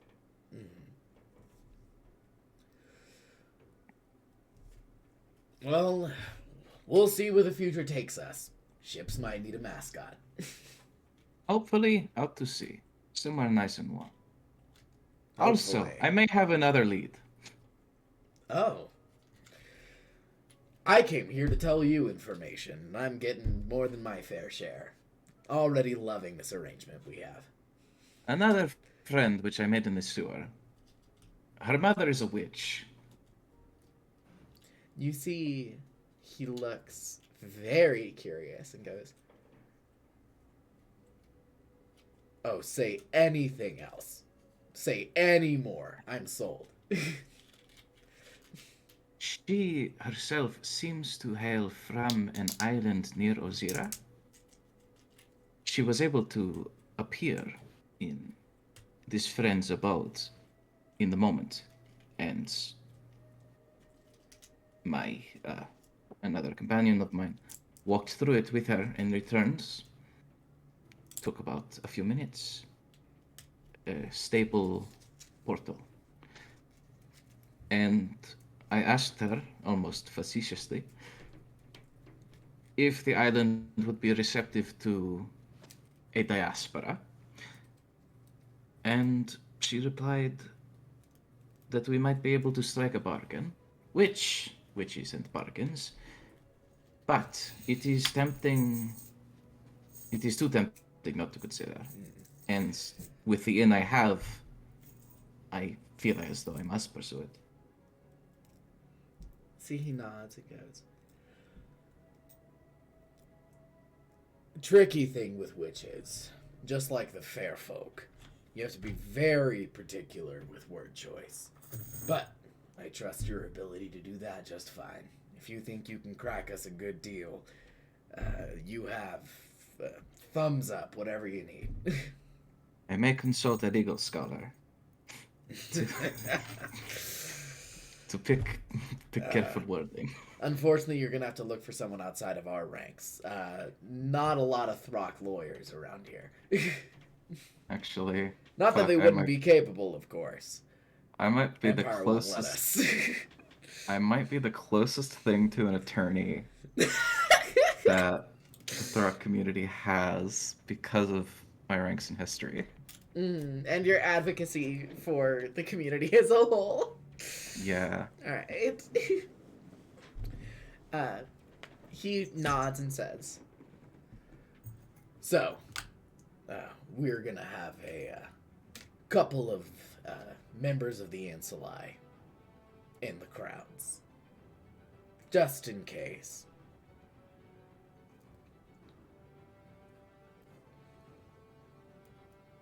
I appreciate knowing that there will be friendly eyes watching as well. Always helpful. Unfortunately, as to my influence over the trial, mostly I am either in the bleachers or I am in what do you call, like, where the gladiators go to retire? I know what it is. I don't remember the name of it. Gosh, I'm a bad Latin student. Otherwise, I will be in the gladiators' quarter as a healer for my friend Tara. See, he nods and says, "Oh, That is the most intimate access I have speaking to the of, building. one more thing before I leave. You reminded me with Colosseum and Healer. This was not made in the Mortal Goddesses formal announcement, but guess who the executioner is? It is an Asphodel, not the usual person we're looking for. If it is not Asphodel, They're having Ebis do it. I have some inside information in the cathedral. They're having Ebis kill the fawn.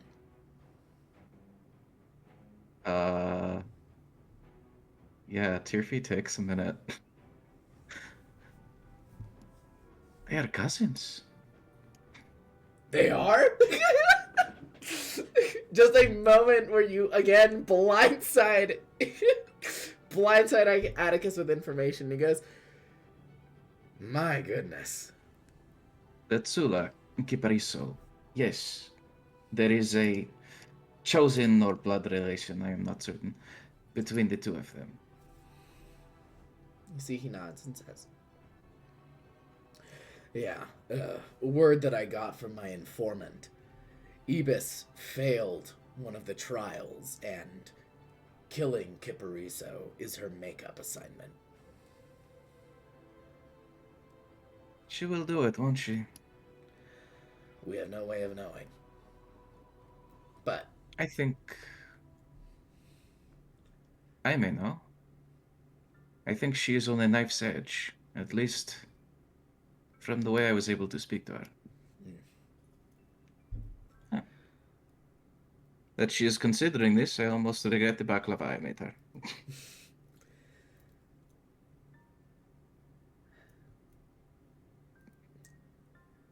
well, regardless of the case, we'll have to see tomorrow what actions she takes. But If there is a way to reach her before the trial even begins, I must wonder. But she would be in the cloister, would she not?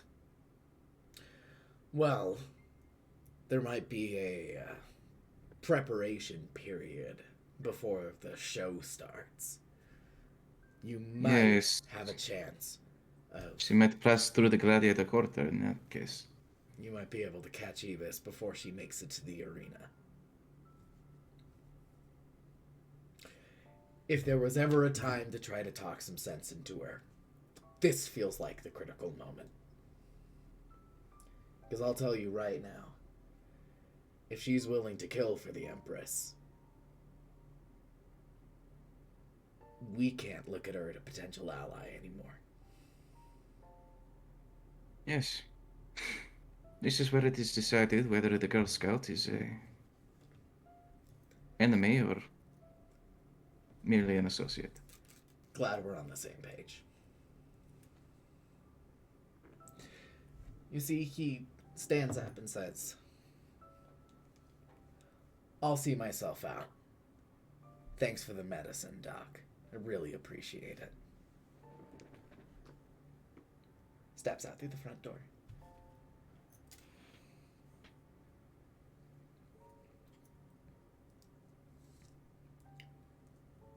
And that is where we end this night. Next day, early in the morning, Kipariso wakes up in his cell. And while his body is still suffering from wounds, as Kipariso, we talked about between sessions, stayed up all night, you have a level of exhaustion, and you do not recover your fatigue at the start of your rest. You feel a welling of magical capability present in you. But your body has not recovered from your lack of sleep. Yep. Ibis, you wake up the next morning in the same building as Kip. Also, feeling a surge in your magical potential and a deeper connection to your goddess. You look in the mirror. The veins in your eyes are still split. And rather than waking up and having to wipe little excess tears that naturally fall out during your sleep from your ducts, it's crimson. Whatever is happening to you hasn't gone away.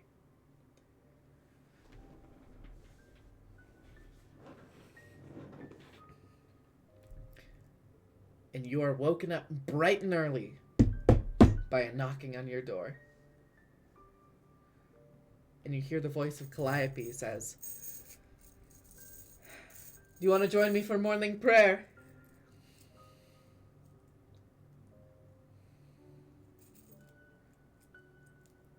Yeah, of course. Of course. You step, open the door to your room. Calliope looks shocked. Doesn't say anything, but mouths something. If you want to give me an insight check. Boy, do I get advantage or anything because I know her so well? I'll give you advantage against Calliope. 21. On a 21 insight, you read Calliope's lips perfectly, and wordlessly, she mumbles to herself, "It's true." She regains her composure and says, "Good morning, Ibis. Did you sleep okay? Your eyes are bloodshot." I slept great. I think I'm just a little nervous. I About would understand that today. this is a big day. This is your retrial. Empress Leora doesn't usually give second chances on this.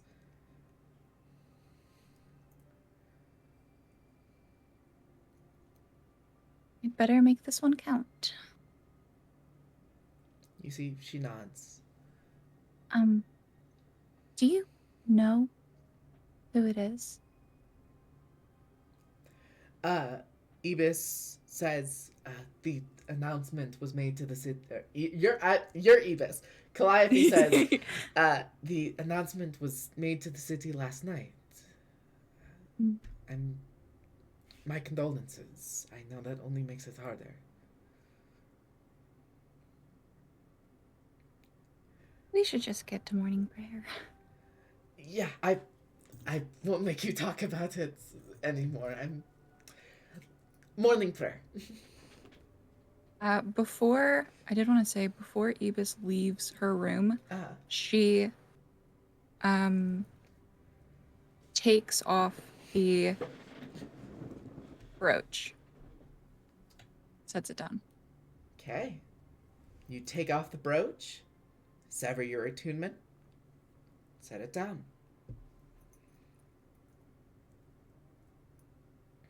Very interesting choice. I think before she like takes it off completely, she just says, "I need to do this." Yeah, she just says, "I need to do this." Okay. Cutting back to Kip.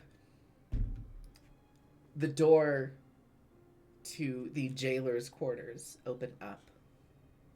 And Decima, who did the night shift of watching over Kip, you see she steps out. Having not described her in detail before this, you see a woman you've seen many times before at this point. A massive, strapping Goliath woman.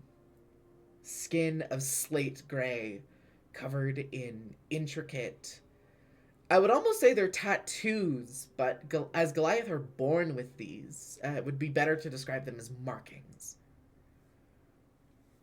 She is almost entirely bald, except for this large ponytail of long hair that easily gets down to the small of her back, done up. Wearing breastplate, the rest of the now very familiar armor of the Silent Sisters. And she tosses another piece of stale bread in your cell and says, "I'm going to open the cell to refill your water bucket. You haven't done it yet, but I would advise you don't make a break for it." Kip has given very little, if any, response. Like, barely even glanced over at the bread that is now just on the ground.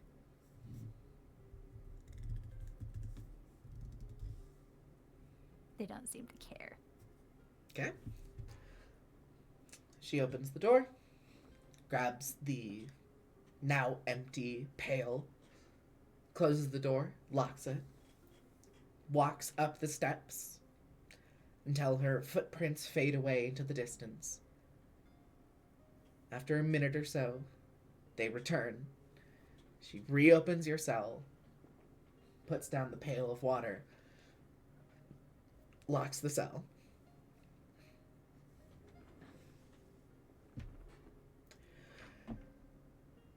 You'd best enjoy it. It's the last drink you're ever getting. She leaves the room. Yeah, Kip doesn't respond to her at all. Okay. I had a question. I have an answer. Would their like trek to morning prayer go past where the cells are? Like the entrance to it. I don't have the layout of the cathedral thoroughly mapped out, but I'll say yes. Is God, what's her name? You just said it. You just said it like three Decima? times. Decima the one guarding it? I'll say you're turning the corner just as she's closing the door. Okay. I just want to double check. I think Ibis just says, "Good morning," to Decima. Decima looks at you, and you running off, or actually, I am gonna need another separate insight check. This one without advantage? This one without advantage. You can read Calliope, you can't read Decima. Let's see. 17 is not bad, That's not though. horrible. You see, That's me rolling a 9. very absent-mindedly, she looks over her shoulder to say, "Good morning." And then as she fully turns around, she makes eye contact with you and smiles. Interesting. This is gonna be fantastic. And she goes, "Exciting day, isn't it?" It is. Very exciting a day. She pats you on the shoulder, and as she goes to walk about her own business, she says, it's an easy mistake to make. Try not to spend too much time relishing in the blood spilt." She keeps going.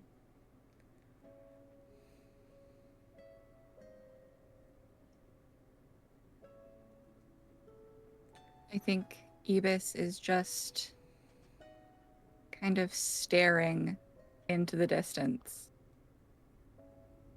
I don't think she takes stress for it, but I think that she is definitely like turning those words over and over and over and over and over in her head. Now, here's my question. Fun question. Completely innocent, no loaded connotations. Fun question for Ibis. Right now, yes or no, do you think Ibis is a little bit afraid that she will enjoy it? Yeah. She is caught between, I don't want to do this, I don't want to do this, I don't want to do this. I've known Kip for so long, I don't want to do this. And then the other half is, you should do this, you deserve to do this, you should enjoy doing this. You should be more like Decima and like Calliope. What lovely role models you have. Okay. You head off to morning prayer. Lysandra, you wake up. Yes. And as you stir from your oversized cot round snake bed, Mm-hmm. you notice as you're sitting up small void tendrils that were attached at the back of your palm and on your forearm and on your bicep. As you sit up and go to stretch, they very gently detach and sink back into non-existence, and you feel a more profound magic in your access.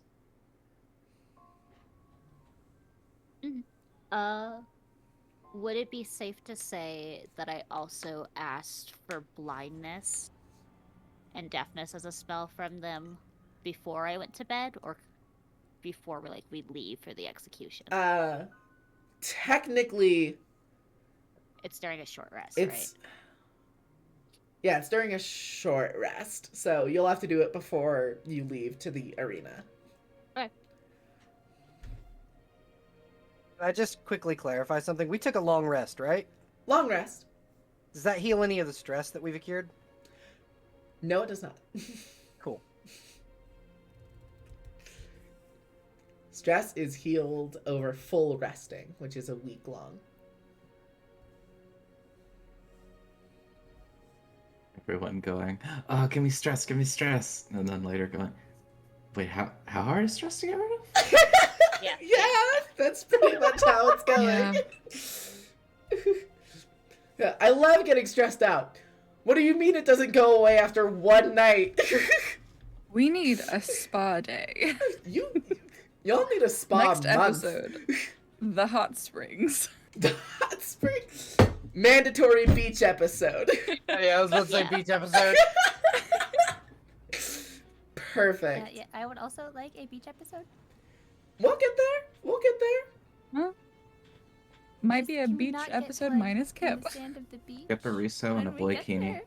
Might be a beach Hey, episode hey, in the afterlife. Hey, Who the knows? arena has sand. This is All we as need far... is water. We're a third level caster. Someone We can just need cast. an- It's like We just need an 80% water. ocean of blood. Remember, if That's the title of the next anyway, episode. If Kipariso dies, I have a revivify spell. Mm-hmm. Wait, so That is a Revivify Ocean of has to be done Flame. within a minute? Does have to be Yeah. done within a minute. Uh-huh. Okay. Just a reminder. That is a fair point. Perfect. Let me double check something real quick. Scared. Okay. Oh, you're scared? You're scared? Tara, Tea. you wake up in the morning and you feel more of that lion-like savagery that you've been tuning into more and more often lately. You feel it's happy with how much it's been utilized. And on your level up, you feel faster, more nimble, better able to land blows on your opponent without recourse. Tara this morning, as every morning, was up before the sun. Mm-hmm. She intentionally went down to the grove and told Hercules to attack her. Just to see if she could dodge him. Love it. You know, I'm going to make one attack roll for Hercules. He is going to swipe at you with his claws because he does not want to bite you. Thank the gods. Because those are some mighty jaws. Okay. He rolls a 12. I don't think he hits you. No, not at all. Perfect. Awesome. You Tara don't will- take 22 points of damage. Tara will reward him with just like a huge hunk of meat and will take him with her when she goes hunting. Love it. We cut next. Tirfi. In between your various adventures, having had more time to practice your craft, having had more of a need to practice your craft, you feel a sense of added potency in your tinctures and tonics. You feel like you finally cracked something, and you got, I believe at 5th level, the Alchemical Savant feature. Yeah.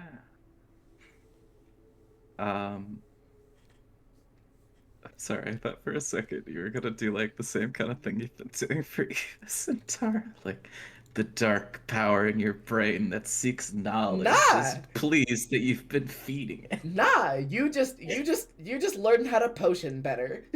I'm just bigger brain. And just to make sure I have this correct, Galatea, you wake up the next morning and you feel a deeper attunement to your sorcery and the magic, the shadowy substance that makes you a Dullahan. You feel like it has grown in strength. And you too have accessed a new tier of magical potential.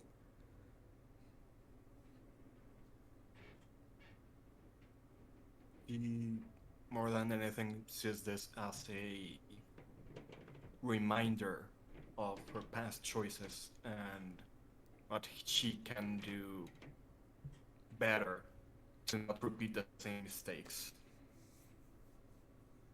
Love it. And so, 6 individuals from across the Empire wake up stronger than they were before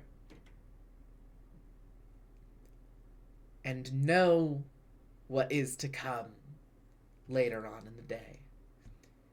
Before we get to the Colosseum at 2 in the afternoon this day, are there any other things any of you want to do in the morning? I know Lysandra wants to beg, borrow, or steal a new spell. Mhm. So, while everyone's thinking, we can resolve the easy thing first.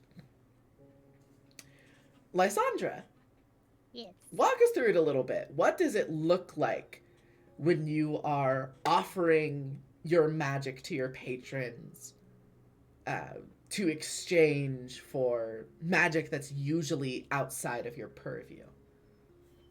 I imagine it's the same, similar. Or I don't think no, I was thinking of an alchemical thing, but I don't think she would. I think she would like try to convey and talk to them through like drawing cards, like chance. Not that we're gonna draw cards, but like her question would be in exchange for comet dust, could I by chance borrow blindness for a day? And then let like let them talk to her through the cards, or like Oh, if yeah. they need to talk through Typhon.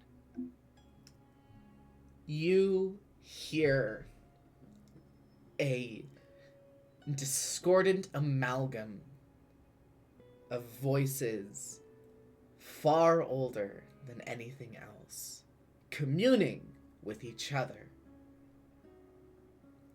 Some members of the chorus disagree with this course of action and say that and advocate for you keeping the magic that they granted you. Other members of the chorus instead advocate that it is better for you to experience a deeper understanding of the arcane potential of those who might turn against you. So it is better for you to temporarily loan the spells that you don't normally have access to. And they bicker and bicker and bicker. And eventually, one voice from the chorus cuts through the rest, and speaking through Typhon says,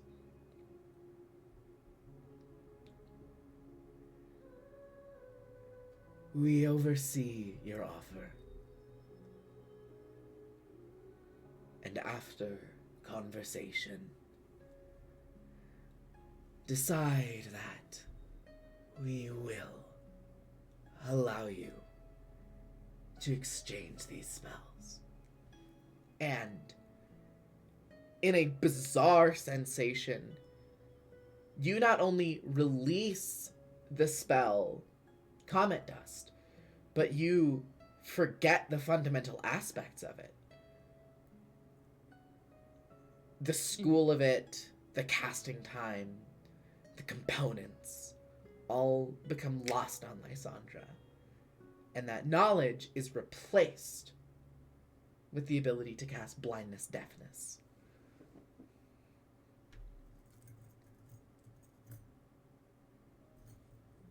Okay. And then Okey-dokey. I get to keep this for till I take a long rest, right? The second day. hour of your long rest, next long It's rest, gone. the spell goes away, and you And then I get get- Comet Dust back. Okay, cool. I did not ask them to. I'm not doing the stealing part. I'm just exchanging it. Just exchanging. You did not have your patrons steal that magic from another entity. So, the chorus, I would like to also have Revivify prepared today. But no, I'm not. Oh, I was like, are you No. are you gonna? No, I'm a healer, but no. I think you can I only know. trade one spell at a time Yeah, anyway. it's one So okay. I was like, is that? Did I write that? Perfect. The spells are exchanged. Your knowledge on the fundamental aspects on how to cast Comet Dust are temporarily forgotten. Mhm. Any other preparations Lysandra is making before the end or before the start of the arena battle? Or rather, it's not a battle yet. For now, it's a trial. It'll be a battle one way or another. Yeah, I still have the Furio that allows me to turn into a small beast. I have that one still prepared. Okay. But I think that's all she could do. I did cast Gift of Luck on Tara, so she has that on her just in case she does something stupid, which she will do. But I think that is all I could fundamentally do Good to know. as preparation.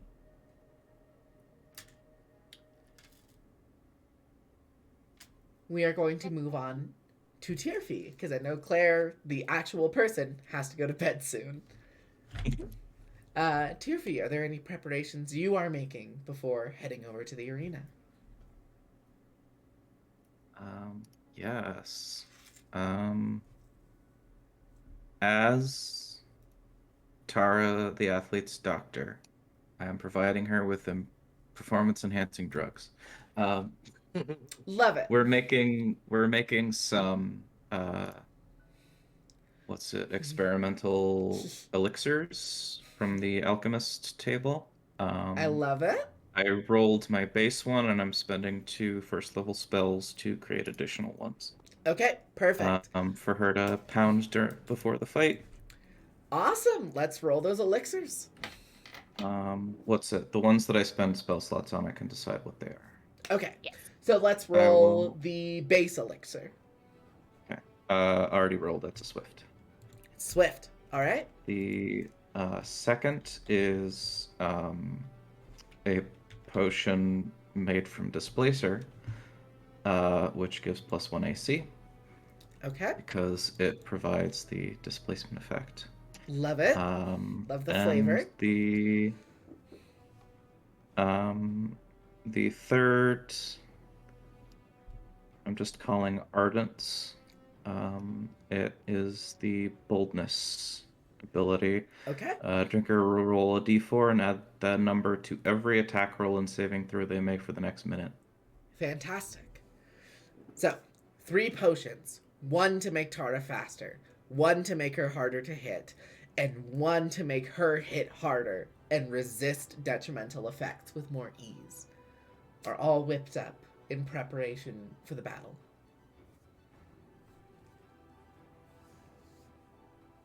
Yeah. All right. Anyone else? Any special preparations before the trial begins? After Tara goes around and collects the potions and says her goodbyes, she's gonna head over early to see if she can physically see Kip at the arena, if he's there or not.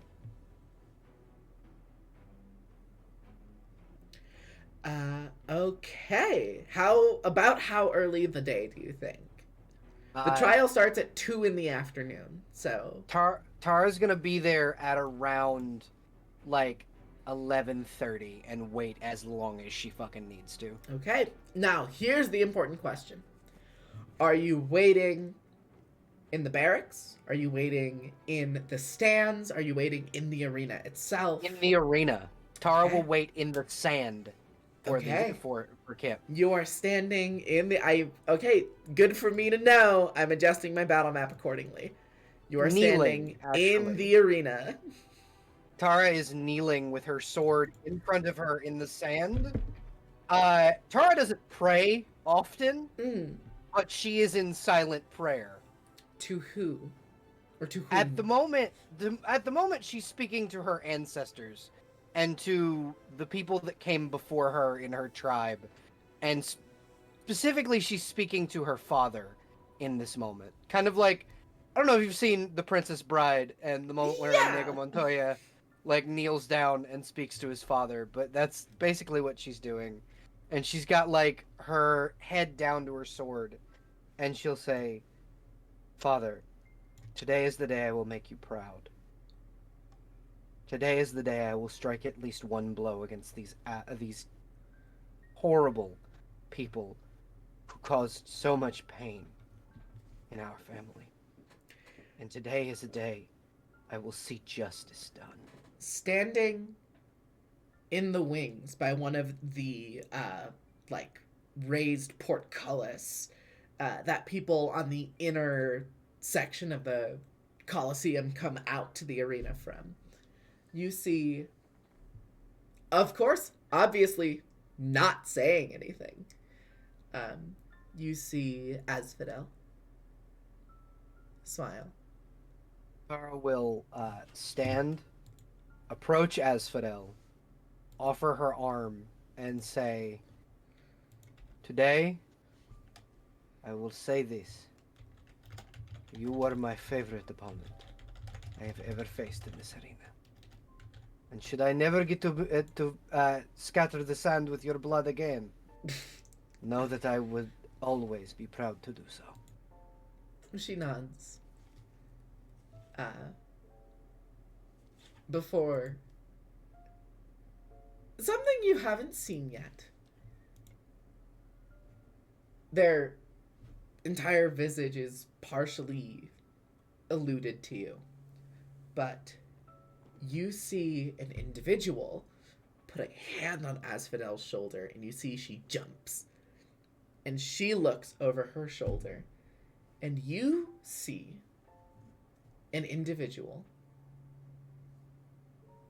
who is very out of place in the Empire.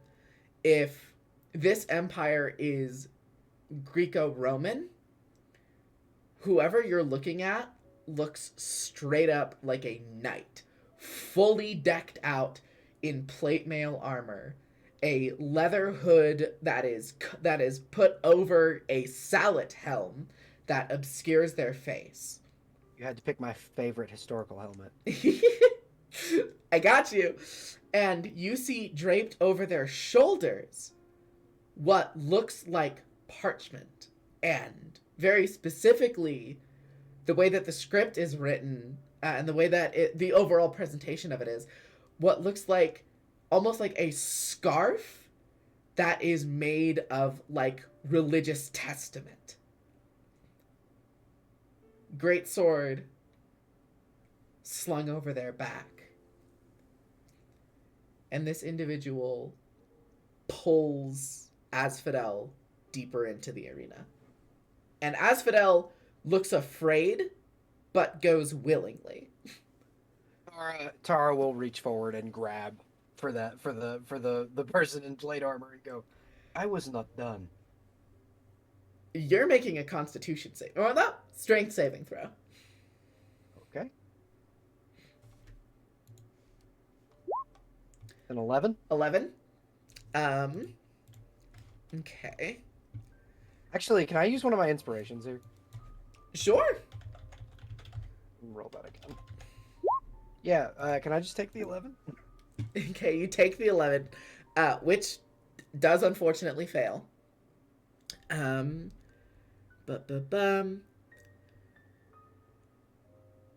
Anyone who is near the Colosseum at this time would hear a loud boom that sounds like cracking thunder.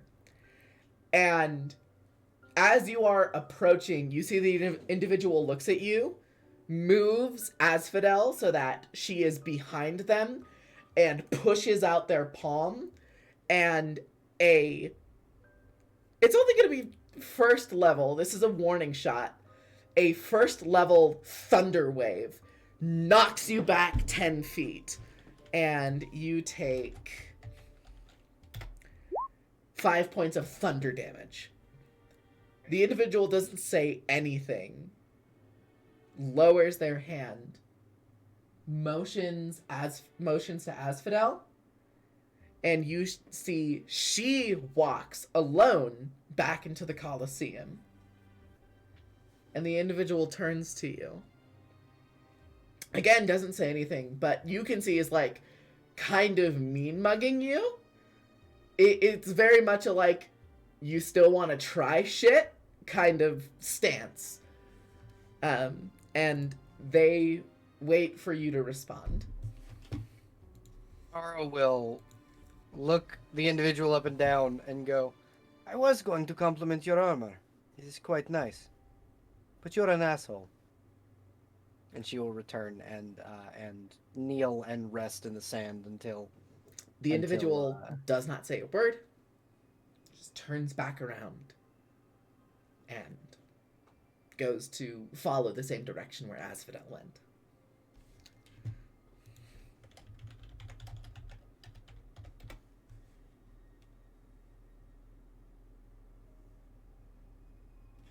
Yeah, Tara will return to like speaking in speaking to her sword and resting until Kip is brought to be tried, because she's not leaving until she physically lays eyes on him. Okay. Anybody else? Anything before the trial begins?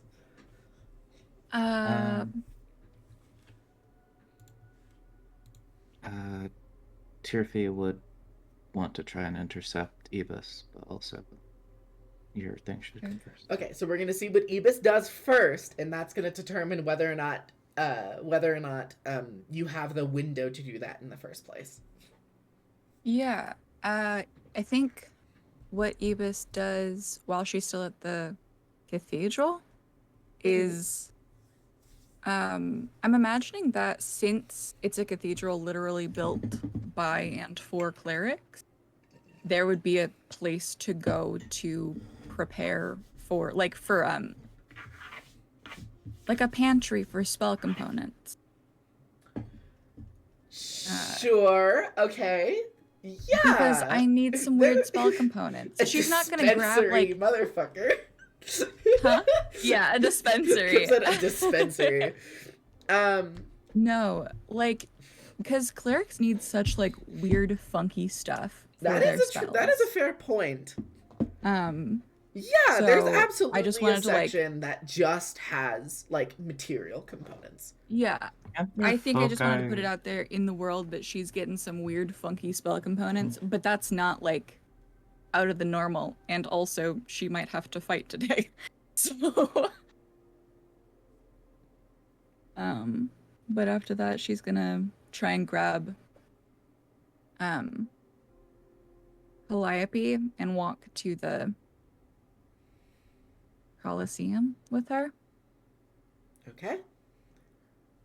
Now, my question is, you were woken up maybe around 6 or 7 a.m. How early do you think you go to the Colosseum? Or my Probably question is around- this.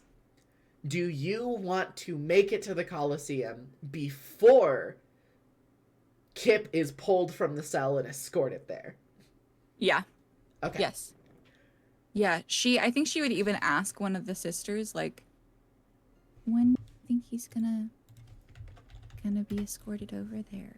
Just so that I don't want to cause a scene. You know. You see the sister looks at you and says,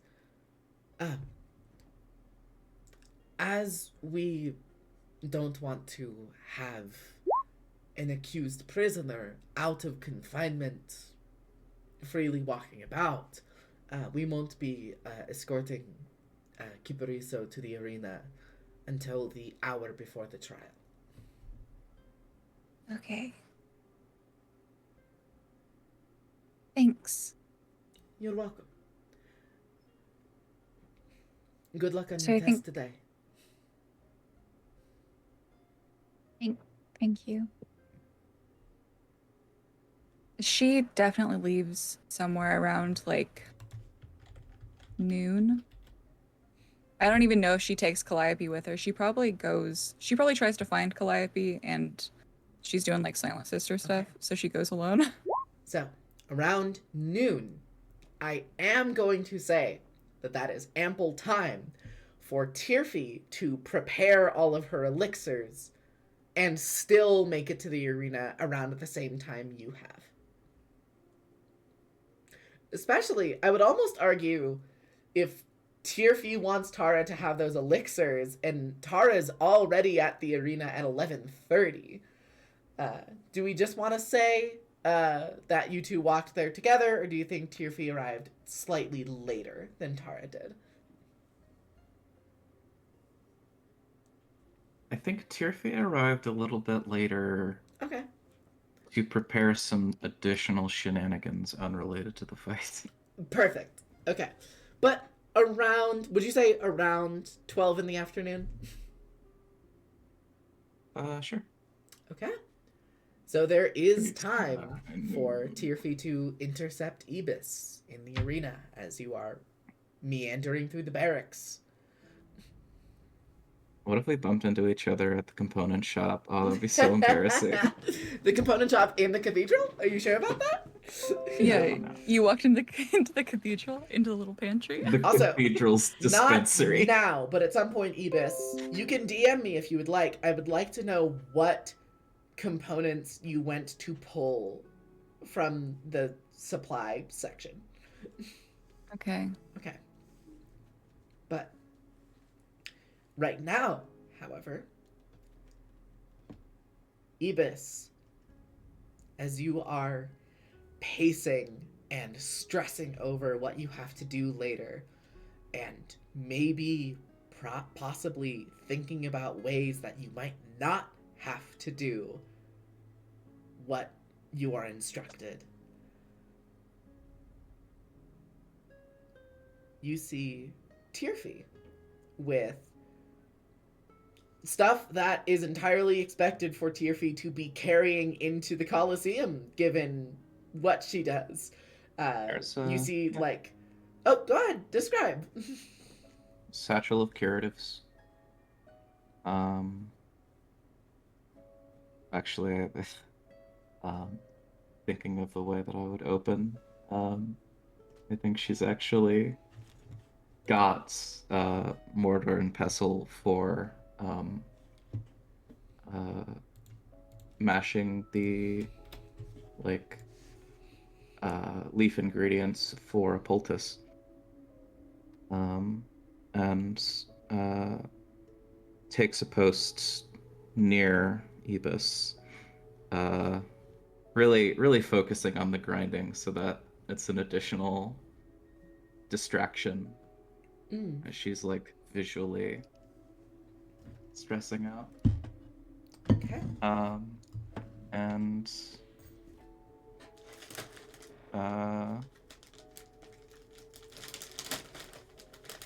what's it? Yeah, Tirfi just kind of says without greeting,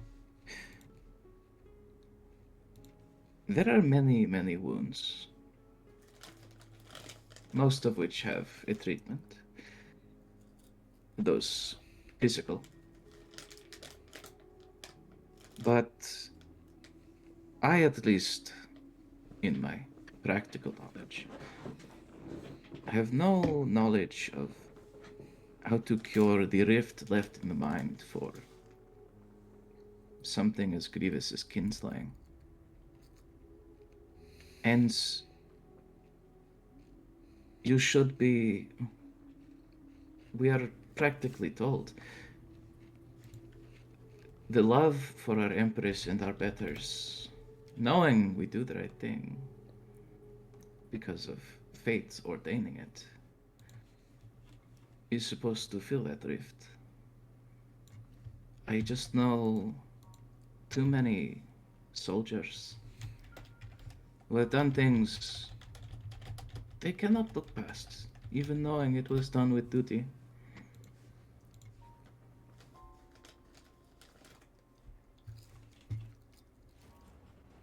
So, first and foremost, I will be taking stress.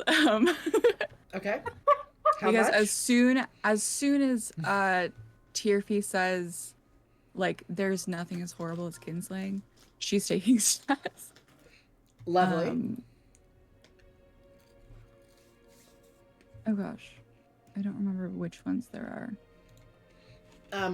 Minor, moderate, major, and monstrous.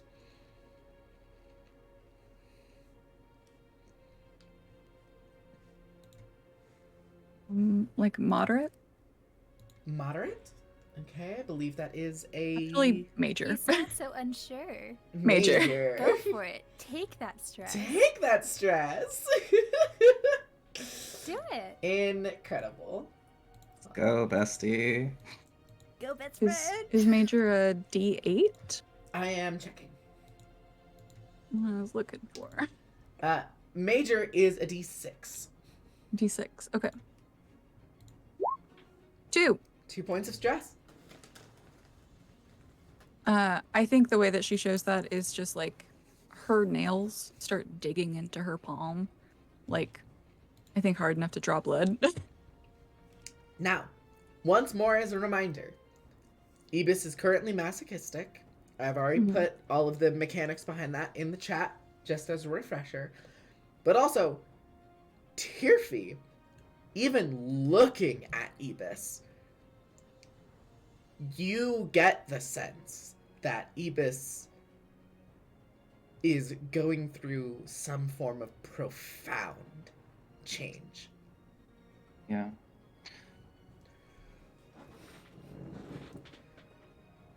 I can tell looking at you that this is already tearing you apart. I can only imagine what it will do once you have done the deed.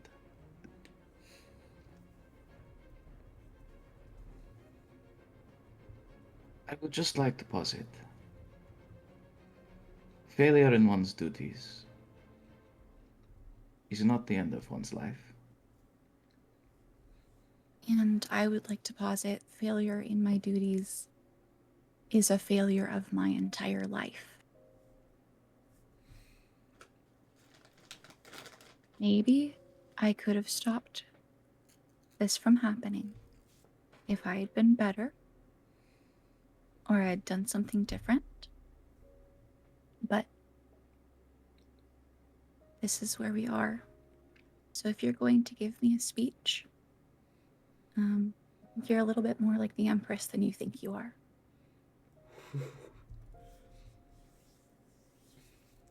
Rug.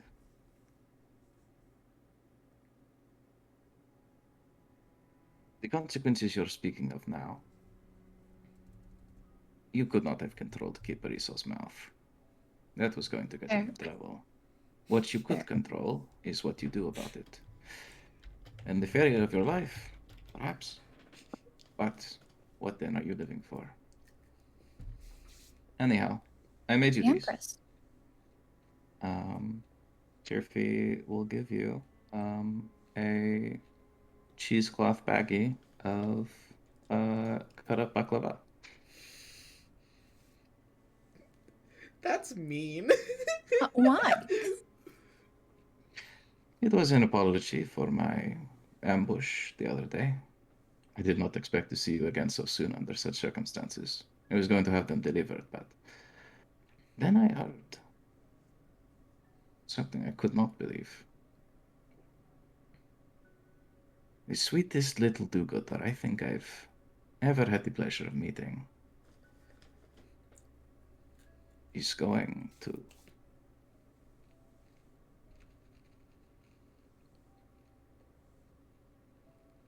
destroy herself, become something fundamentally different, like Decima.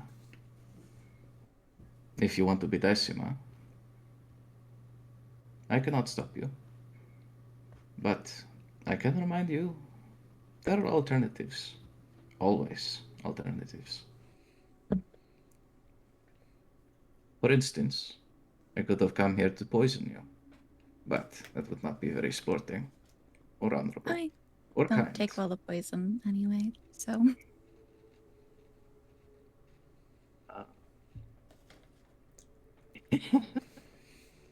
So, I think Tirfi will leave it there for the "hey, maybe don't kill your cousin" Mhm. pep Tirfi, talk. I think you're doing good, and I hope you continue to do good. So, It is I a was shame glad that to know our you. it is a shame our thoughts on good put us at such odds.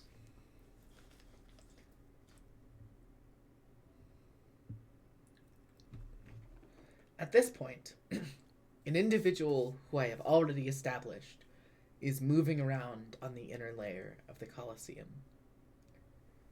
Ibis and Tirfi, you see this individual for the first time. Same person from before. Plate mail, sallet helm, leather hood and mantle, and long strands of paper worn almost like a scarf that are religious testaments. Stumbles in on this conversation and looks to you, Tirfi, and says, I think that is well enough.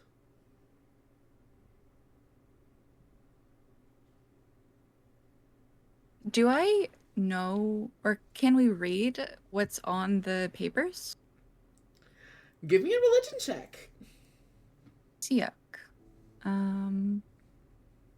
Let's see. 19. Not bad. 19. Spoiler, it's all toilet paper. First off, out the gate, this is not Leora's scripture. Interesting. This individual is not a faithful of Leora at all. Instead, what you see, let's see, how much do you know about gods that aren't Leora is the question. Honestly, probably not that much. Probably not that much. Very like, this is what to look for, this is what to avoid. I think that's about it. Knowledge, religion, parentheses, only one about Leora. Only Yeah. about Leora. Yeah, mostly about Leora. I think anything that was like not Leora was gone over in a very like basic, this is a warning. This is a red flag. Okay. So Report to your superiors immediately. what I will say, even though the god that this scripture belongs to is not even one of the false divinities, it is still alarming. This individual wears scripture of Arcadius Morvain, an individual who, in my setting, on your 19 religion, during the Ruin Times, which is the era when mortal kind, the Vir, first had access to magic. Like the very first 1,000 years where magic was at the fingertips of the Vir. Lord Morvain is the first member of the Vir to achieve lichdom. And you know, on that 19, there is a far-off country that, on occasion, Eurydia makes bargains and deals with, known as the Kravan Theocracy. And they worship 3 gods there. Lord Morvain, the first Lich, the Sable Queen, the first Murderer, and, what am I thinking? Who's the last one? I have this. and Gira, the goddess of sacrifice. Actually, Gira is one of the false divinities.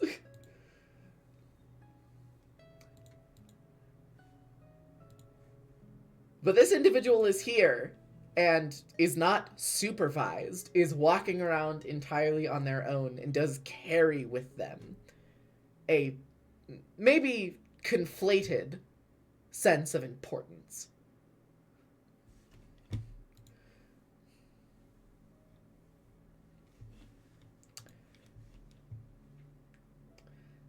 So that's the person who came to stop this conversation. Mm-hmm.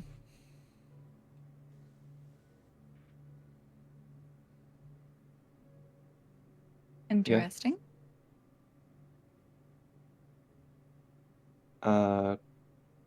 Tearfey can oblige that she's being shooed. Yes, she's not even my patient. Tearfey heads away. See you in the stands.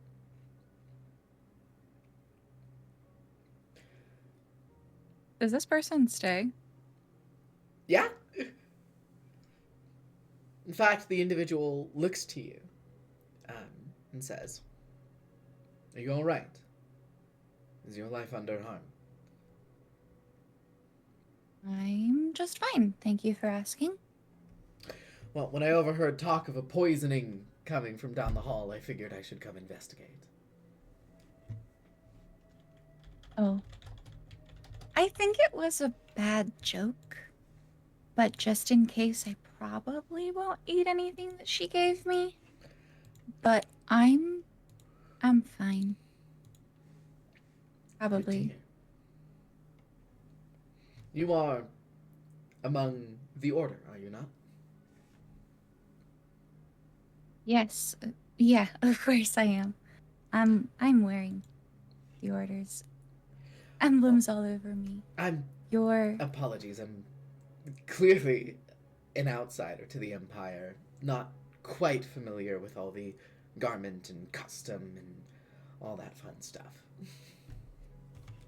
It's understandable, don't worry. You're from Cravan? Am I saying that right?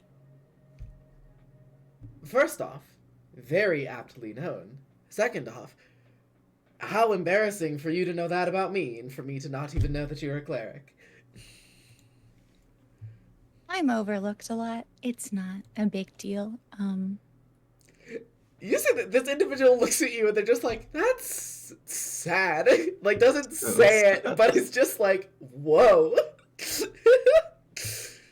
She's in a sad mood. What do you want from me? More? Can, More sad. can I ask why you're here?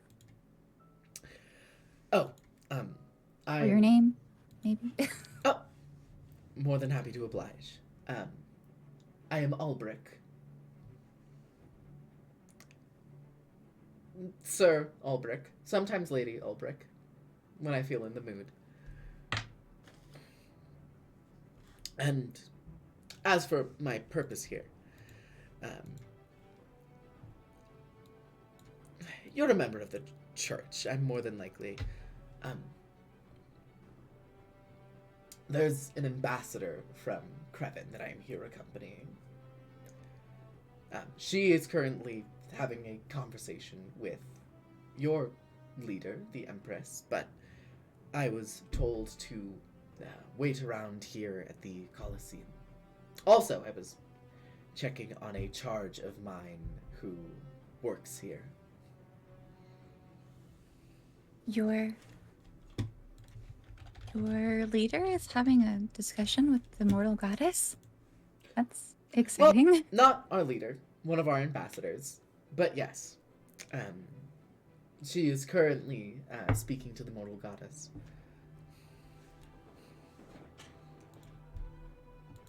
That's exciting. Are you here to watch what's going to happen in the Colosseum? Are you here for the Only because Match. the ambassador was so gratefully invited as soon as we landed upon your shores. Yeah.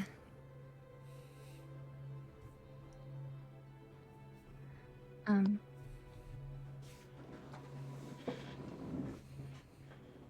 You said that you have a charge here?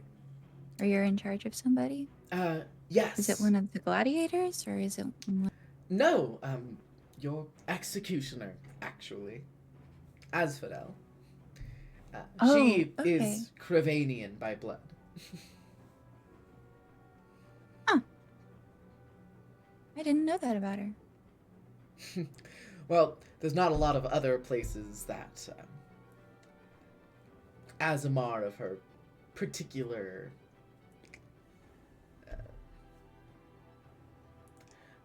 not a lot of places where those kinds of Azamar are usually brought up.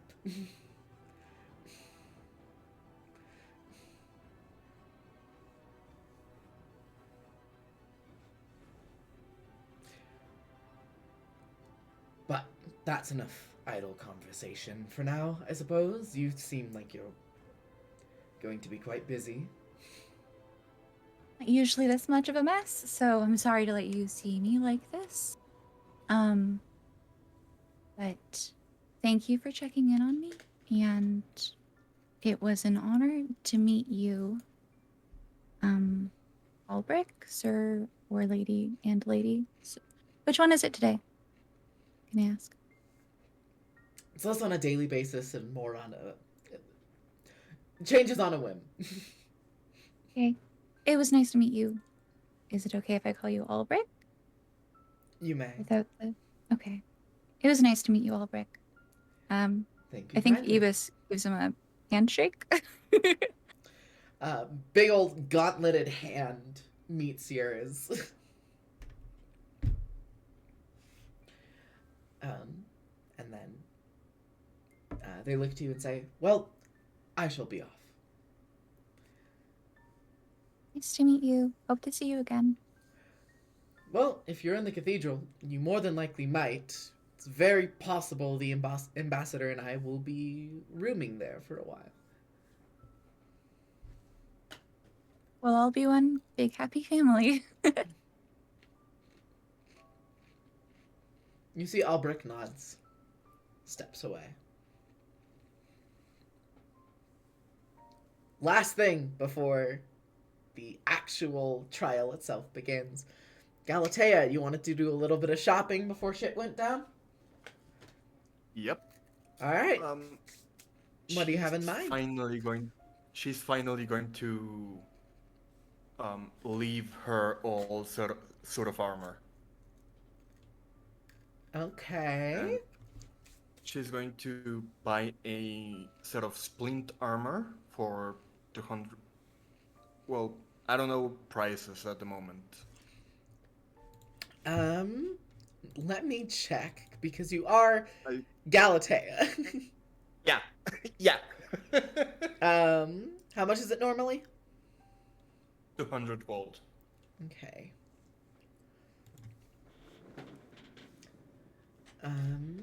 Which you can't carry gold, but it's, I imagine, converted Yeah. to platinum.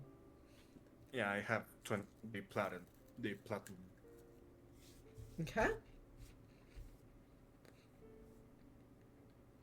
Oh wait, no, I don't. I confused platinum with silver, so I'm going to find a chainmail armor. Okay, perfect. I'm not gonna calculate any fancy math at the moment. It's too late into the session and I'm tired, so you can deduct the regular player's handbook cost. Okay.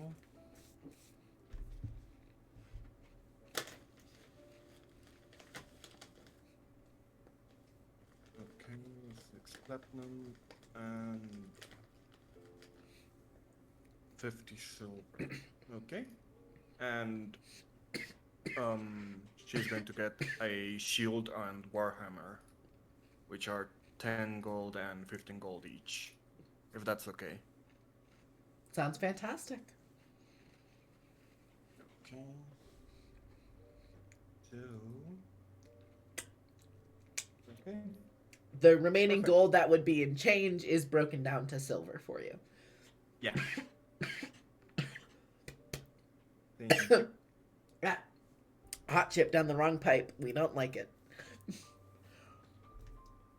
So, if that is everything, 2:00 in the afternoon rolls around.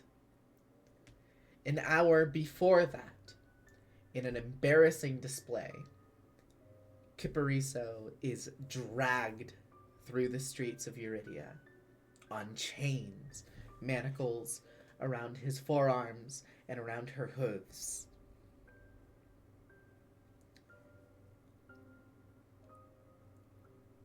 You are kept in a dingy and damp cage where usually some of the wild animals that are let loose in the arena are kept. And after an hour of waiting, and you hear above you the crowds and cheers of Eurydian citizens stepping into the area, Decima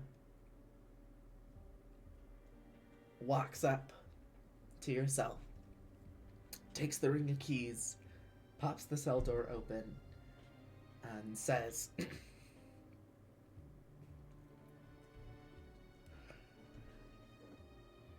in case you happen to worship any gods that are not the Empress, now would be the time to ask them for help. She grabs the chains attached to your manacles and pulls you out into now the overwhelmingly bright sun. And you feel sand between your hooves. And you are brought into the center of the arena, where you see Ibis standing on the other side.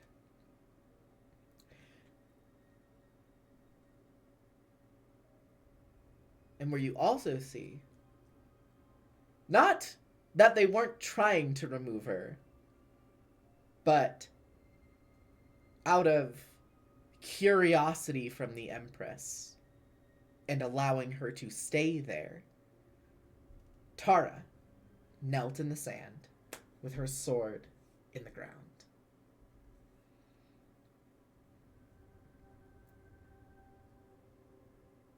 Well, that definitely elicits an eyebrow quirk. And you are dropped next to Tara, facing Ibis, who's maybe 20 feet away from you on the other side. You see the crowd still murmuring. Empress Leora, just like before, places her hand on a dais and announces,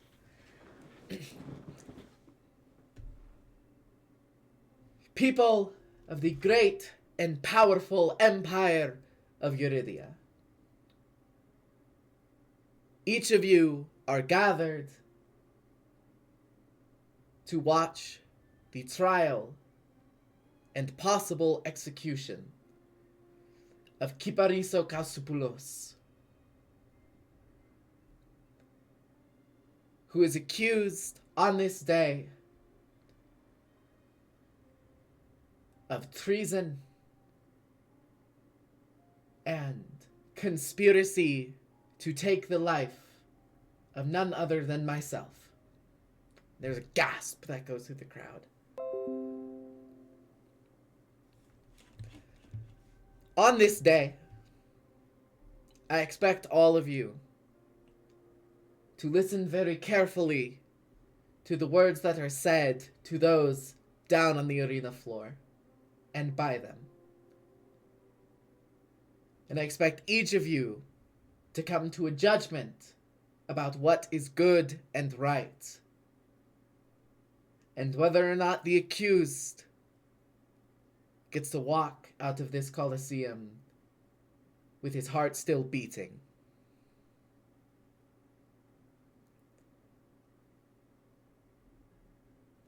She takes a seat down.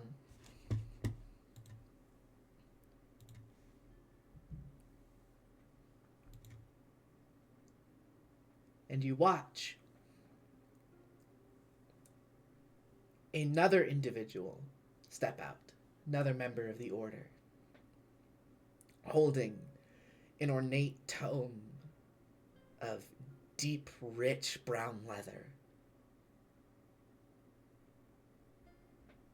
with the symbol of the Empire emblazoned on the face. And she steps forward, hands the book to Decima. No, hands the book to Ibis.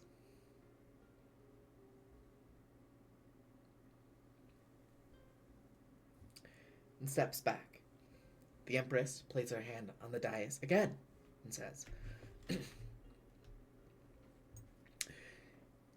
Ibis vacanti. Present the book to Kipariso. When he lays his hand upon it, it shall compel the truth and nothing less. It is then that I personally will oversee the role of judge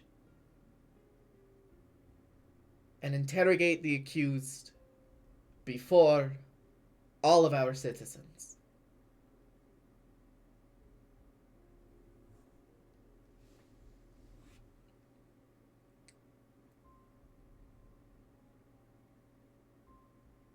Ibis does. She Ibis, presents the book to him. you step forward, hold out the book.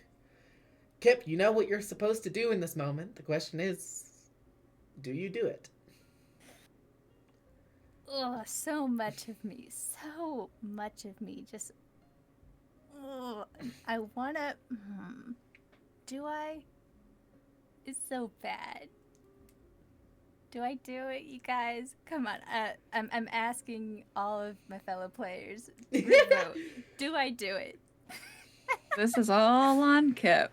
Hey, if you Do want a I fair do shot at extra? any sort of trial at all, I recommend Yeah. putting your hand on the book.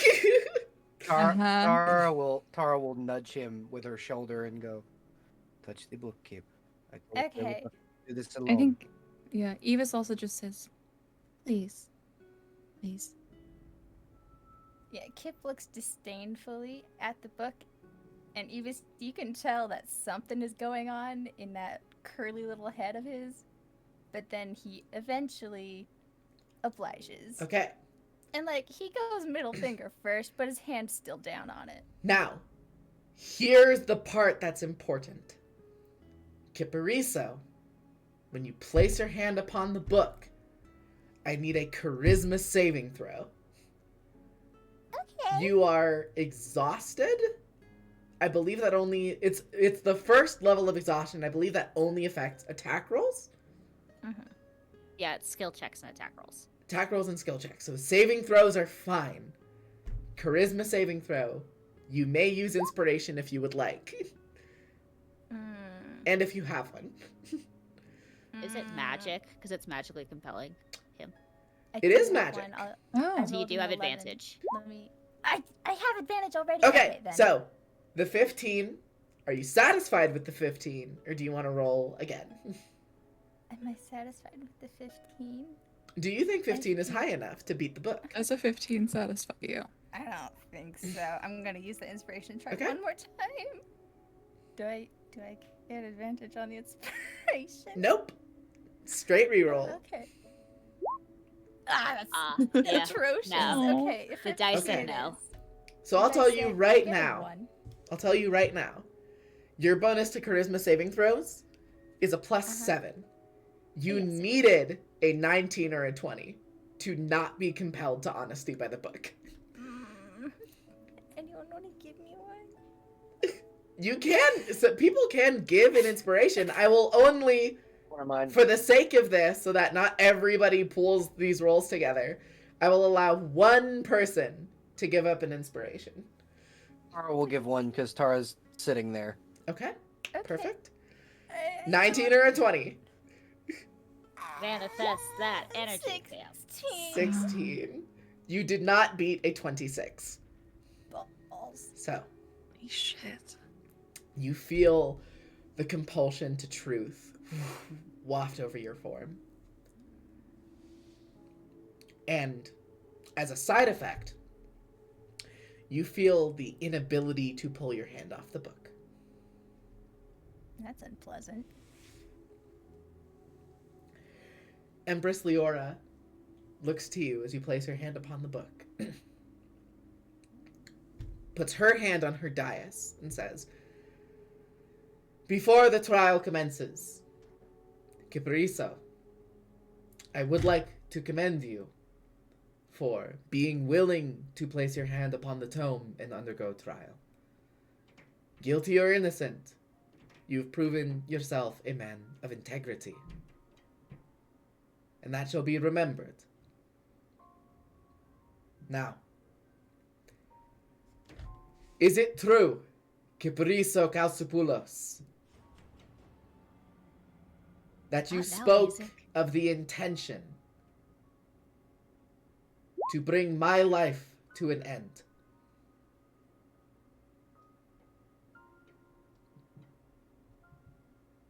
A failure to answer within 10 seconds' time is an immediate plead of guilt.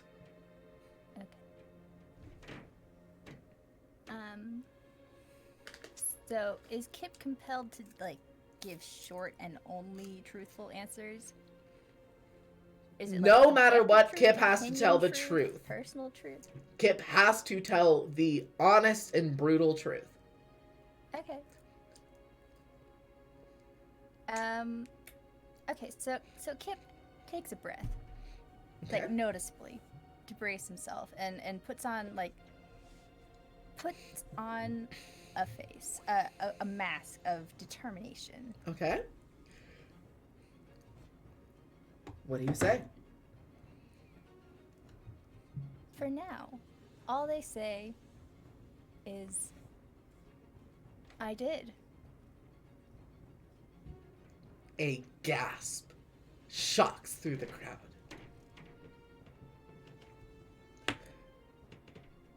Empress Leora follows up and says, "This sentiment, when you expressed it, did you mean it in a literal connotation?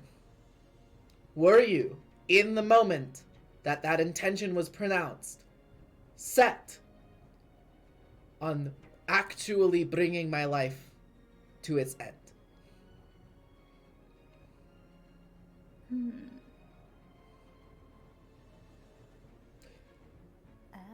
Long, complicated way of saying, did you mean it? Okay. Okay. At the time, yes.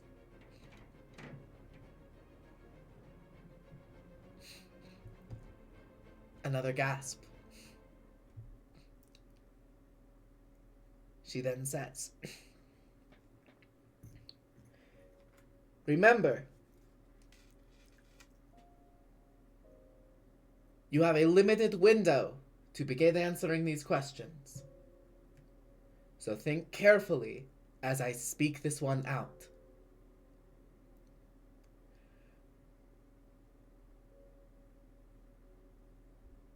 What reason did you have behind that sentiment?"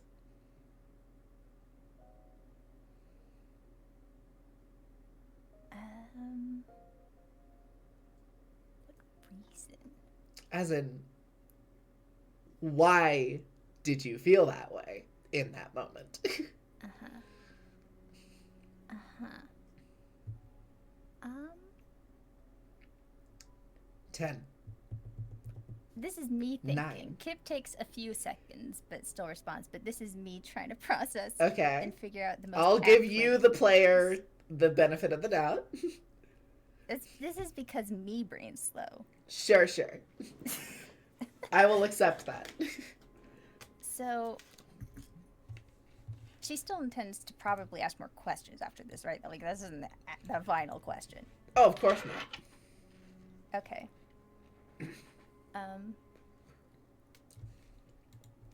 What was the specific wording again? She says, "What reason did you have behind the sentiment?"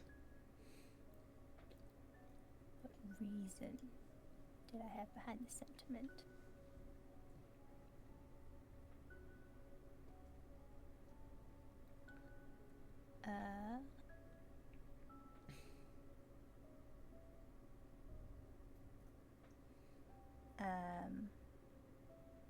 Okay.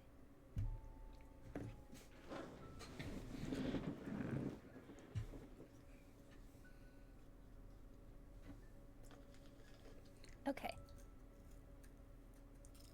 At the time, though I was not in a entirely fit mental state, I spoke from a place of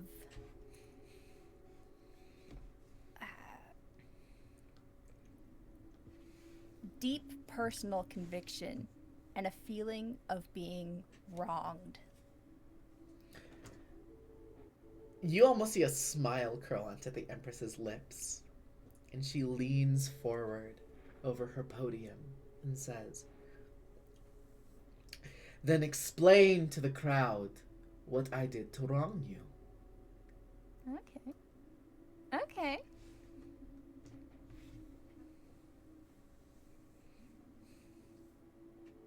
I have a person whom I love with my whole being, more ardently than any burning flame.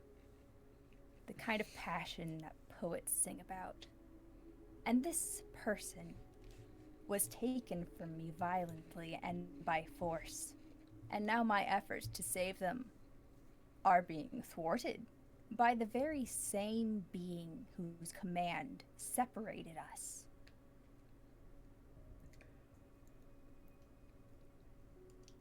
A conflict of emotions rings throughout the crowd, because this is no baseless accusation.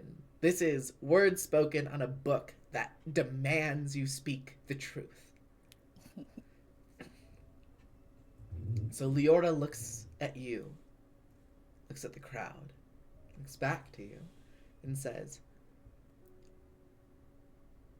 "State loudly and clearly the identity of this individual." Hey, you wanna DM me their last name? Did I make one?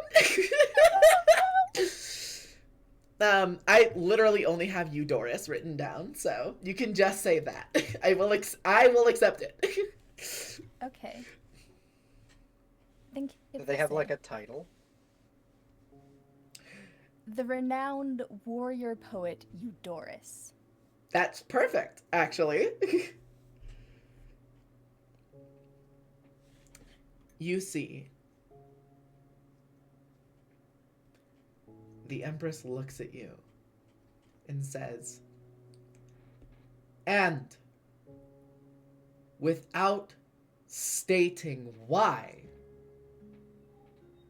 can you tell me whether or not you know the reason Eudorus was removed from my empire? A simple yes or no." Do I have to only answer yes or no? And am I compelled to? She only wants you to answer yes or no. It's your choice on if you want to tell the Empress to fuck off.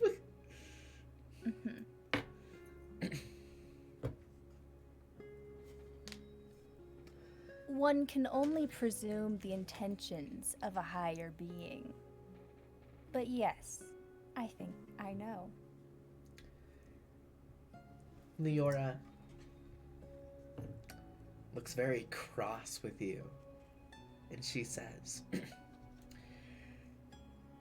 "Then, I believe I have what I was looking for.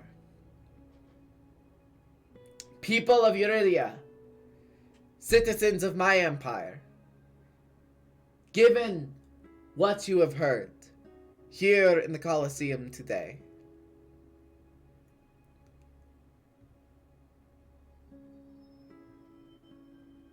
and looking at the individual who stands before me. Do you all see an individual who is guilty for the crime of attempted treason and conspiracy to end the life of your empress? Murmurs go through the audience. Each member of the audience picks up a slate and writes on it.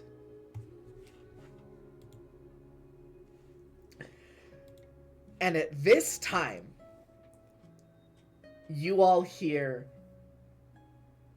a series of explosions. And you see Whoa. zipping into the sky. This is the little prank that we discussed earlier.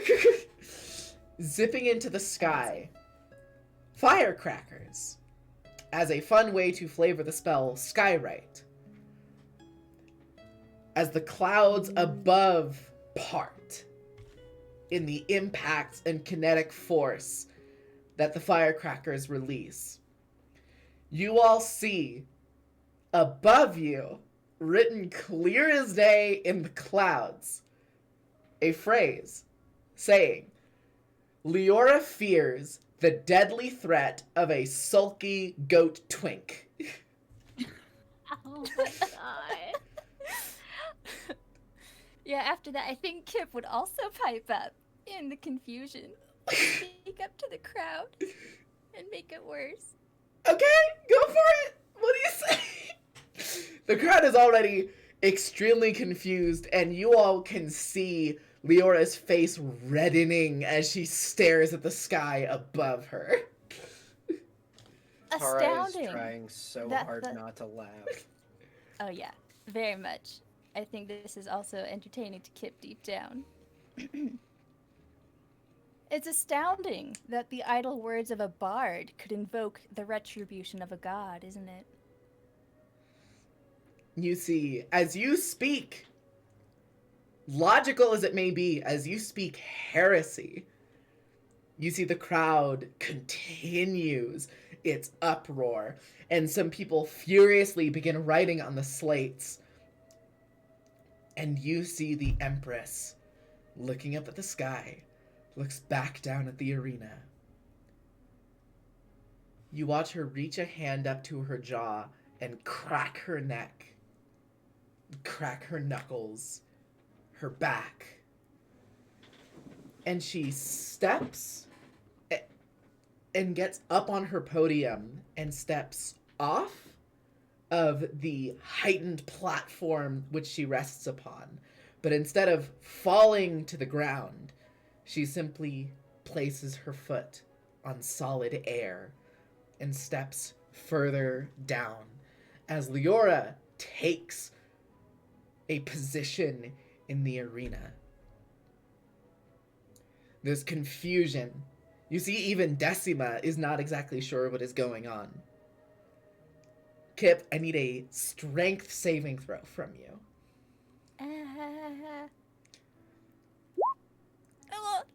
Natural 1 for the audience. Kip, Dear. you feel yourself lifted into the air as you succumb to telekinesis. And she, in blinding fast movement, pulls you so you are directly in front of her. And she says, "How did you pull that off? We had eyes on you the entire time. What smarmy little tricks did you pull for that stunt?" Tara is going to stand. Okay. Leora Divya! Wait, hold on. Before you stand, can Kip move and do anything at all or speak? You can speak. You cannot move. You are telekinetically suspended above the ground. Well, can I use my mouth? Yeah?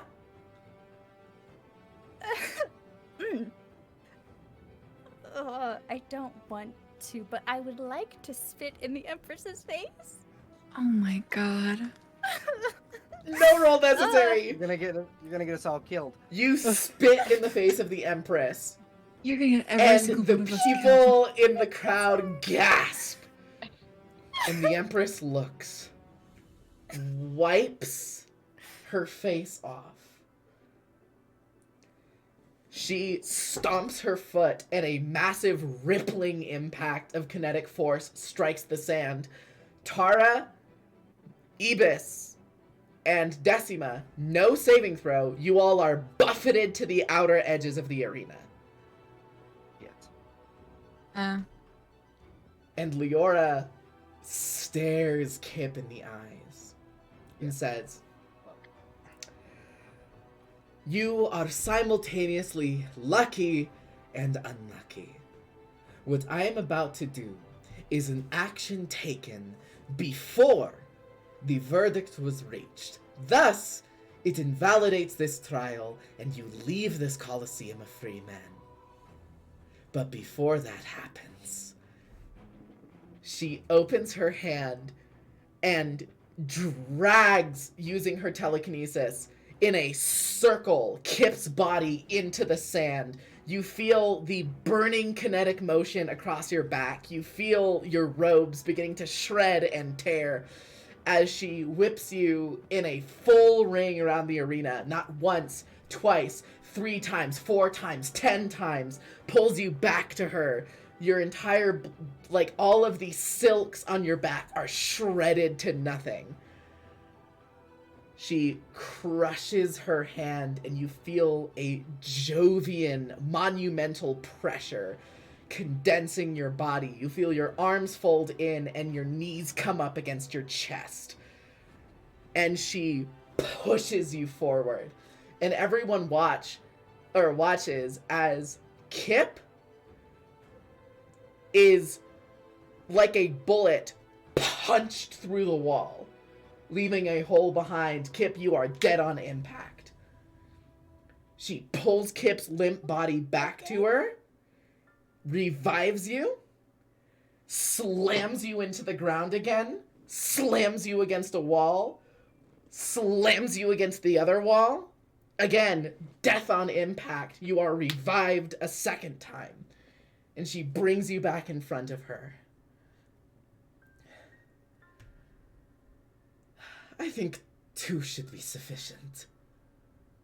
What do you say, Kip?" That's obviously very disorienting and strange. But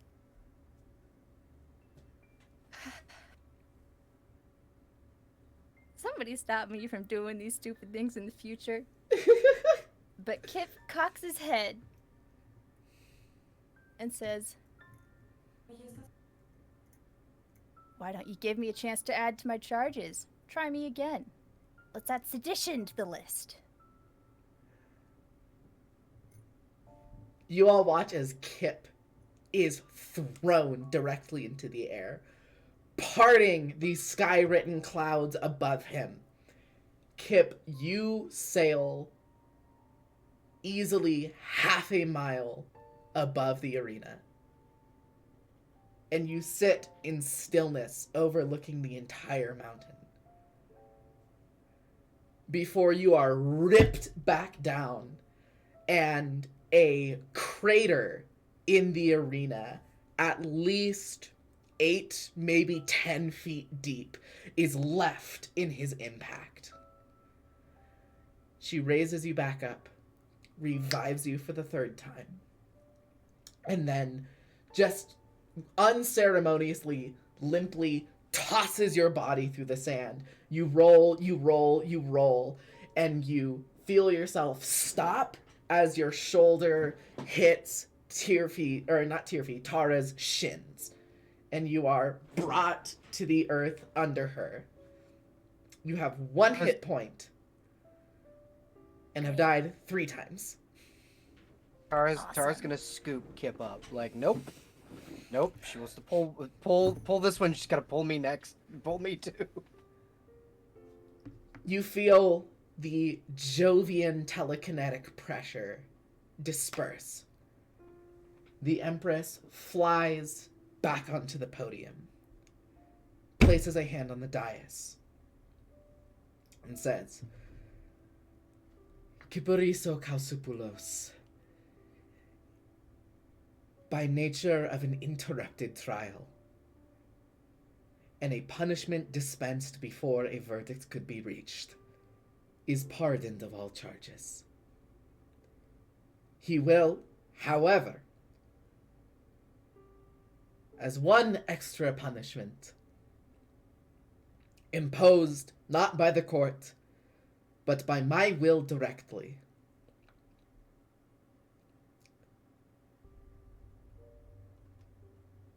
no, not just Kyperiso. Kyperiso and some close peers of his, that being Tara Lionsborn, Lysandra Korontikos,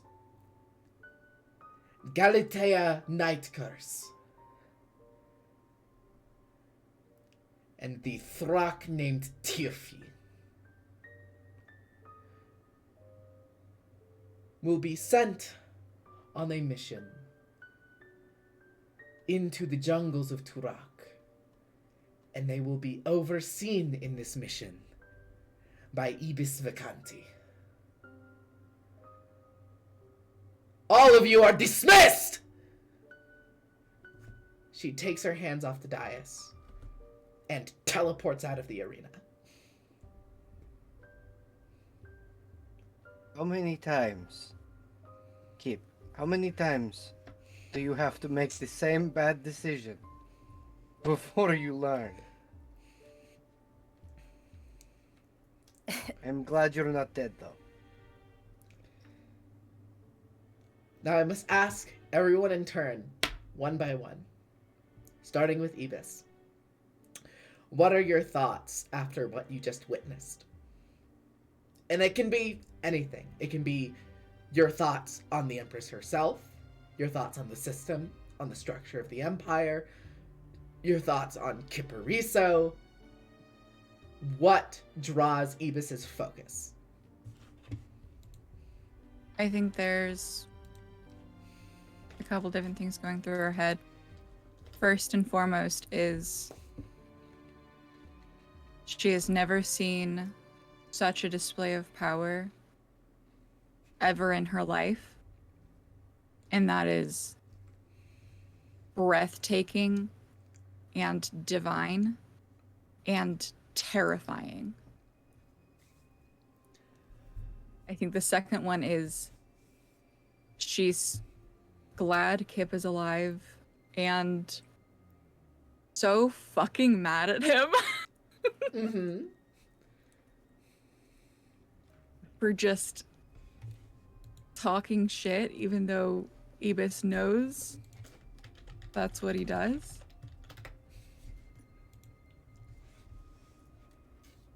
I think she's terrified. I will ask, do you suffer damage to your stress? For sure. I'm doing the D6 one again. Okay, give me a d6. Another 2. And what does that put you at? That puts me at 34 out of 49. Okay.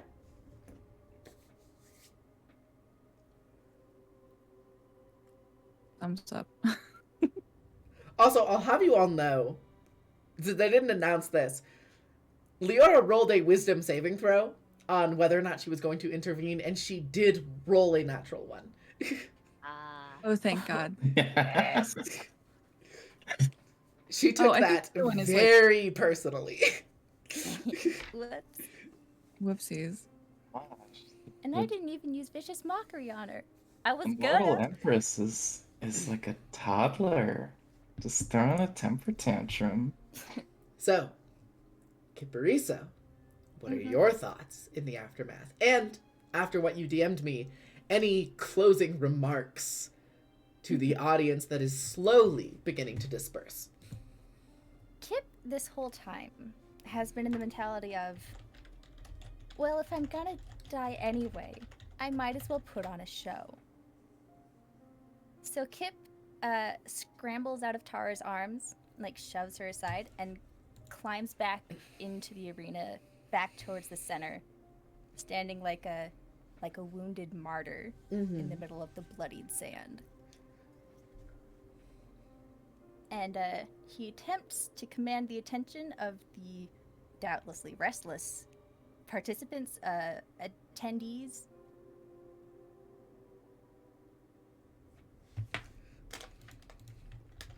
Do you want me to roll for that or speak first? Speak first. All right.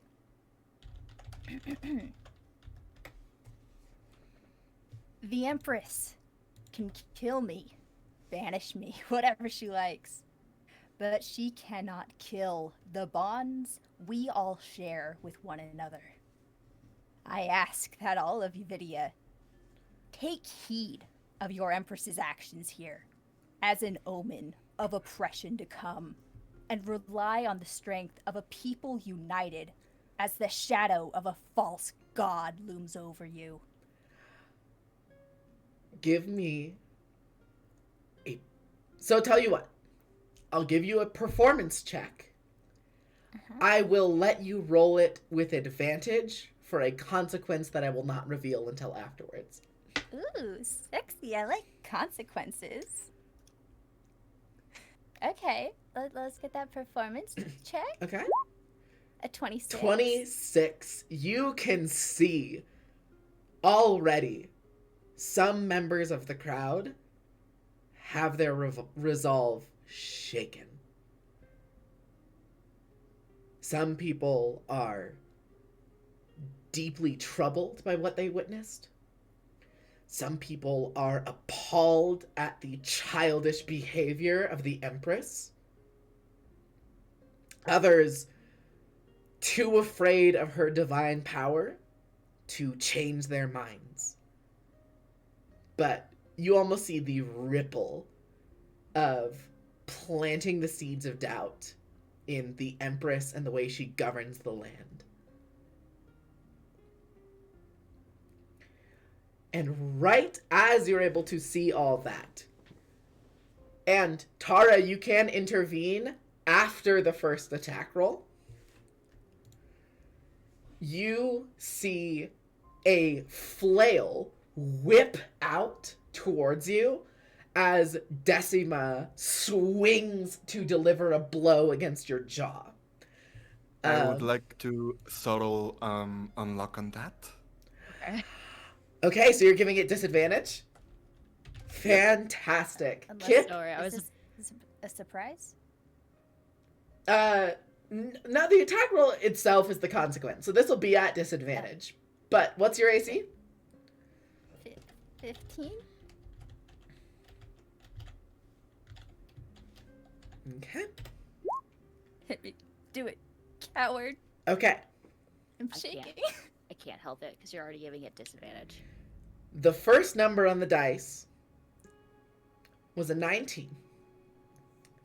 The second number on the dice was an 8. She has a +8 to hit It does hit. and barely nails you on a 16. So, I need a Constitution saving throw from Kip. Oh, no con save. A Widow Con save. I've only got 1 hit point left. That's a 10. Okay. Oh, you're out no matter what. Okay. Yeah. So, you do suffer. Okay. You suffer 13 points of bludgeoning damage. And on a 10 on the con save, which fails,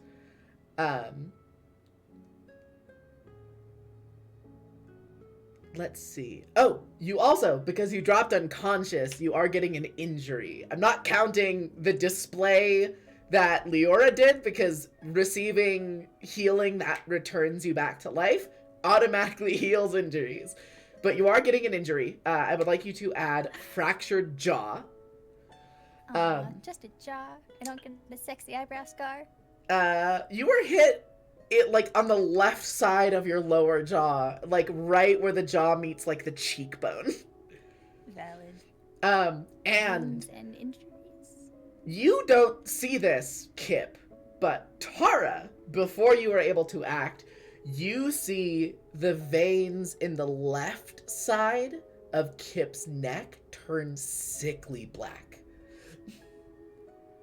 Oh, hell no. Tara is running to tackle this bitch. Okay, give me an athletics check. Are you raging? Yeah. Oh, yeah. Give it to me with advantage. Yeah, I'm gonna say, Tearfy, you're already coming onto the scene. Natural fucking 20. Fuck yeah. I'm gonna honor the crit and not even have Decima roll. As soon as she lands the blow against Kip's jaw, you fucking clothesline her. You feel like the air push out from her neck under the impact of your arm, and she spins and hits the sand. Tara's going to drop a knee on her chest, sword to her throat. A loud rings out to the audience. You have a blade to her throat. You see she releases her flails.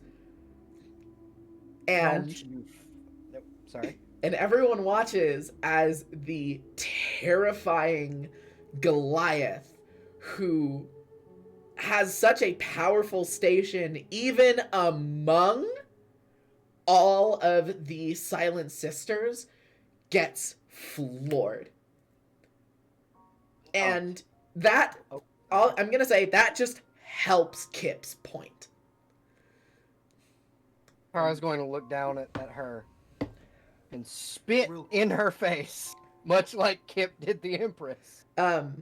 She Yeah. is going to, she's gonna make another athletics check, or you can allow her to. This is, you can interpret this as an act of her, like, submitting and dropping it for all intents and purposes. She is going to push your sword away from her neck and roll out from under you. You can allow her. Pushing down. You're pushing down. Okay, cool. Oh yeah, I'm pushing down. Give me an I'm trying athletics to slit her check, throat. still with advantage.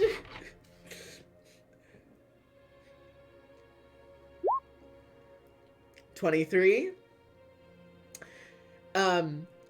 She goes to roll and you don't let her budge. She verbally goes, "Release me!" Not touch him again. Am I clear? You're If you clear. wish to keep your head. You I will yield. leave the flails and leave the arena. This is my territory. And she will pull her sword up and pick up Decima by the front plate of whatever armor she's wearing and shove her back. Okay, you bring her up. She wipes the sand off of her like leather skirt. And without another word, storms out of the arena. I need a healer! No! As Uh-huh. all of that was happening, Okay, all this other stuff starts going off. Let's go. Ebis, what is it? that happens. Kip gets knocked straight onto the floor, and Decima and Tara are just like growling over each other. I think Ebis just bends down, puts a thumb to Kip's head and casts first level cure wounds on him Okay. to get him back up. Cure wounds. Galatea releases a life transference arrow. So roll that for me, Galatea. 11 hit points to Kip. You are at 12. Not 20 on the... Does that double the healing? I'm gonna rule it doubles the healing. That's fun. Okay. Okay, so click that. 20. So, Necrotic damage? That's so so healing. Kip, No, that is damage to me. Kip gets healed 20 hit points, and you see Galatea sends a shadowy beam imbued with her own vitality to Kip. And Galatea, you lose 20 hit points. Kip, you are at 32. What's your max? 31 out of 38. You guys healed him so Oh, good. 31. 31 out of 38. No, it is 32. You got 11 32? from... No, because he Yeah. had 0 hit points. Oh, you were unconscious. That's right. Okay, yeah. Yeah. So 31. Kip is now coughing. In Also- his hand.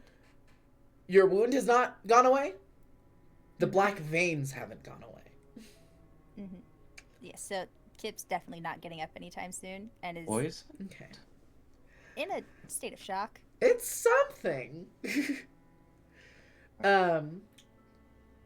Lysandra, As soon are you as taking Kip any is back action? Oh, sorry. Ibis is gone. Oh, Well, Ibis not back up, leaves as but- soon as Kip gets up? I love it. Yep. Now, I want to ask, before doesn't Ibis get up. leaves the He scene. doesn't. Oh, yeah, but Opens his as eyes. Kip awakens. Okay, Ibis, real quick, I have to ask. On Kipariso's 26 to performance check, tell me honestly, I will rule whatever you say in this moment. Does Ibis feel her faith waver? Would you like me to send me the words to refresh your memory? No. I know the words. Don't worry Okay. about it. All right.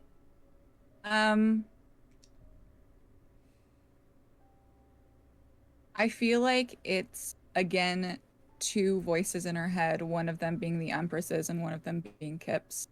Mhm. Just like battling back and forth. So I don't know. I think honest answer is she doesn't know. She doesn't know what she's doing. She just wants to go home. Okay. So, And she's glad that Kip is alive. Tearfie, Make a you make it stupid onto the speech. scene. Kip has come to. You pass Decima as she storms, embarrassed and furious, out of the arena. Good. You watch Galatea send her own vitality zipping forward and imbuing it into Kip. I'm going to ask what Tearfie is doing, and then I'm going to ask what Lysandra is doing.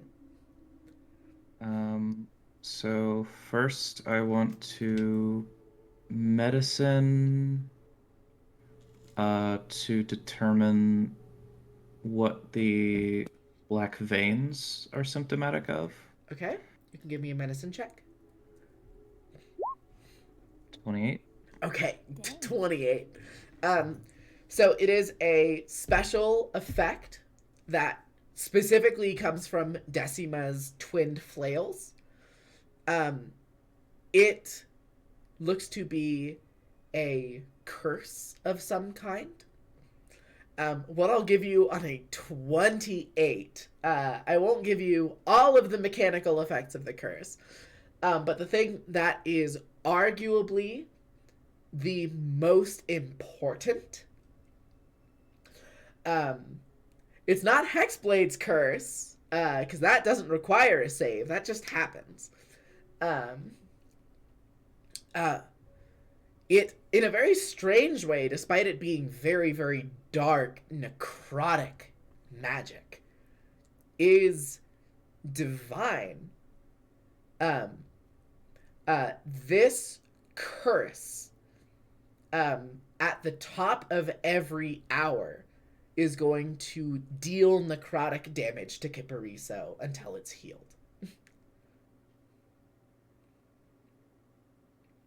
You get the sense, remove curse or greater restoration could fix this. Lesser restoration can slow it down, but won't stop it. Yeah. All right. Also, Tearfate stops hiding her shit-eating grin after Decima shoulders past her. Uh-huh. Technically, I've helped get Kipariso killed like 3.5 times. Okay. But also, I embarrassed the Empress. Worth. We like it. We like it. Yeah. So Tend immediately to the injury Okay. from going down, and then also inform the effect on Decima's mace is a magical curse. Kipariso will die. Will die from an affliction at the top of every hour until we are able to remove it. Would having the maces help? And Tara will pick up Decima's flails. No. Also, Decima will come to fetch them or send someone if she doesn't herself. She can fucking try.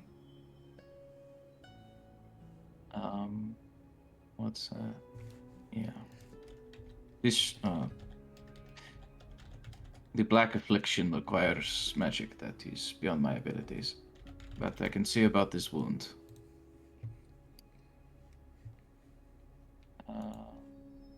Yeah, and I have healing kit and stuff.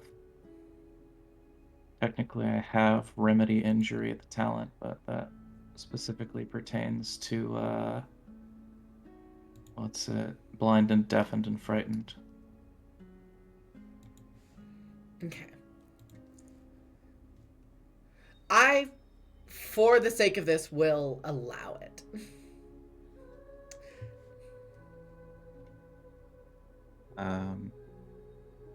As in, for the sake of this instance, or Yeah, for the sake reestablishing a of precedent? slowing the curse in this instance, for the sake of slowing this particular curse from these particular weapons, I will allow your tinctures to function that way.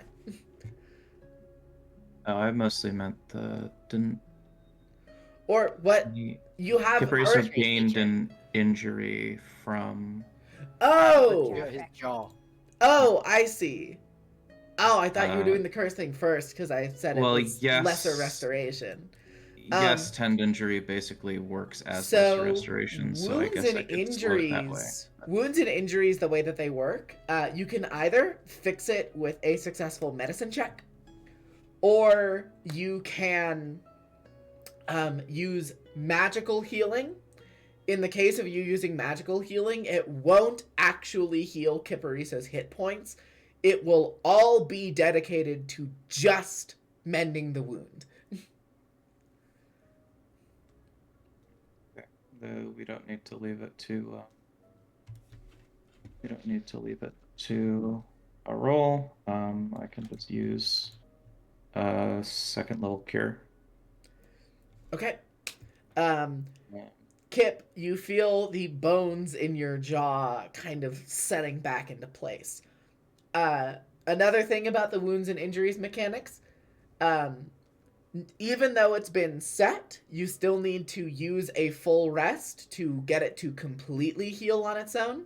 If you suffer a critical hit, there's a chance that that wound can open back up. The way of doing that is Tirfi initially holds his face with her big hands and applies a topical agent, but also just sets the bones. Okay? So I will say that, like, you're setting bones. That's a painful process. Yeah, I it know does it. not feel good. So, although Kip has been almost entirely unresponsive this entire time, just laying on their back, staring at the sky blankly, when you set his jaw, their eyes well up with tears and run streaks of mud down their dirtied face. But they still don't seem to really Okay. come to themselves. No verbal reaction. Just so painful that you can't even get a scream out there. Mm-hmm. Yeah. Okay. Yeah, looking to Tara. I know that you would probably like to carry him out in your arms, but we should actually use a stretcher. Yes, I figured that. We should go get one. I will fetch it. And Tara will go. She's again keeping the flails and heading to get a stretcher. Horrible idea. Was not that eager to see Decima again, but okay. I just made those flails for her today. So Very now that nice. they're officially in your character sheet, please do me a favor and add courage and consequence to your character sheet, Tara. Oh hell yeah. I bet she hit Caprisa with consequence. She did hit Kiparisa with consequence. The consequences of my actions. This happened They to me. finally haunted you. They come for you. Dang it. All The right. next session is going to be called Psych. Duly noted. No, I have a different plan. Are you Well, gonna yes, tell me it's called Psych because Tirfi will sit you all down with a copy of the DSM-5 to deal with all your stress. So yeah, I should go to sleep. But this was a great session. All right, have yourself a good one, Claire. We're gonna get to the point where we're wrapping up the rest of the night, anyways. So.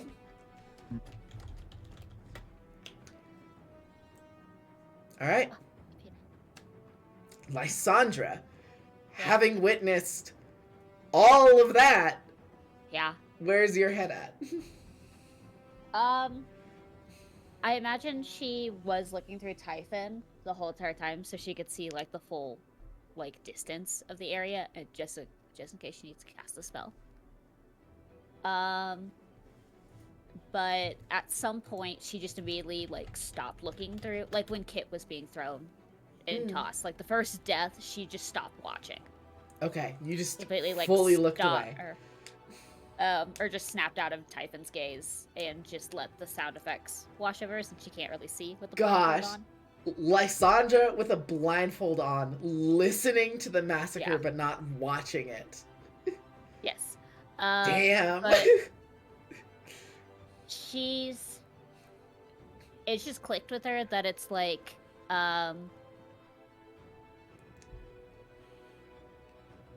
that this is the start of what is going to inevitably be the end of the Empire. Oh yeah, I feel like Lysandra The can prophecy just see clicked. the Yeah. wheels turning. This is where things begin to take a major turn. Yeah. And then when Kip does his announcements, it like the wheels click again, and then she's also like just angry at this stupid little goat. Okay. Because like he put so much on the stakes on the line. Like Tara's life could have died today if Kip handled this worse Yeah. or in a different way. So and then the way he handled it in a joking manner and died several times because of it was just stupid. I do want to think that she, if possible, she would probably cast Detect Thoughts on Decima Okay. before she left. I just wanted to know her surface thoughts. 'Cause okay. there's no range on. She probably would have snapped back into Typhon So, at that point, so she could see. As she is storming off, you using Detect Thoughts, just her surface thoughts, you Yeah. hear in Decima's head, "Oh, if this jungle assignment is what I think it is, that bitch is going to get it and then some. All of them die in that jungle." And that's what you hear. I'm sure she's so wise, so she will pass the wisdom saving throw, and then she'll know someone was peeking in her head. Right? That's how Detect Thoughts work. She is a member of a clerical order. Yeah, but Detect Thoughts is like if you succeed on. Well, Detect what I'm Thoughts, you saying know is she's a someone- cleric, so Yeah, so wisdom she's is gonna good have, for like, a her. plus. Wisdom, good stat. Oh my god, there's so much to Detect Thoughts. I'm not gonna bother. That's Yeah, okay. I just wanted the surface thoughts, Okay. and then she would have. I don't know. It would be faster to climb down because I don't know how high she would have been in like the. Well, the problem is mobility is hard because people are moving Okay, out of the Colosseum in droves. I would Misty Step then. I would Okay, just Misty Step to the Misty group. step onto the dirt or onto the sand and begin to head over. We're gonna come back to the arena. Yeah. Ibis, as you storm off, and on the opposite end, as Decima storms off. Before both of you can even leave the Colosseum, there's a bright flash of light and a surge of motion sickness as Ibis, you find yourself back in the cathedral right in front of the Empress, and you see Decima pop into the air next to you. And Decima looks to you first, Ibis, and says, I interrupted. I did not allow you to carry out the verdict. Therefore, I am amending the previous trial. You passed. That's it. First trial 2 passed. You're good. And then she looks to Decima and says, the Wraith of Turok. Tell her. And you see Leora leaves. And Decima reorients herself and then looks to Ibis, scrambles to get her bearings, and then quickly, like, goes behind the altar, takes out a tome, and begins, like, shifting through pages. She takes out a page from it and slides it across the altar to you. You pick it up. Mhm. It reads, Subject, the Wraith of Turok. Date, year 487 post-ruin time. Making an expedition today to the dense Izunian jungles of Turok. Mess hall stories from Twilight Ordered troops stationed on Turok often mention sightings of a dark, elusive humanoid in the jungles. Legends say that encounters with the Wraith of Turok only end in one of two ways. If you're Uridian, the Wraith attacks, vicious and violent, and exterminates all Uridians it can track, even hunting full scouting parties back to their landing zones, leaving bloody trails in the foliage. If you're any other affiliation or ancestry, the Wraith is said to turn into black mist and vanish from sight. I was ready to dismiss all of this as peaceweed-fueled tall tales, but Ikora found some information from a recently collected Aztani artifact which suggests this Wraith is a lost warrior who fought the darkest parts of the Uridian Empire several decades ago. Typically, I would let this remain a curious fables, but with stories like this and the enemy kill count of the Wraith, it's not something I can ignore. Wishing myself luck in the upcoming Wraith hunt. And this is on a torn and, like, damaged piece of paper. And you see on the bottom there should be a signature, but wherever that is has been lost. And Decima looks to you and says, that's your mission. Is there any additional information on this Wraith, or is this everything?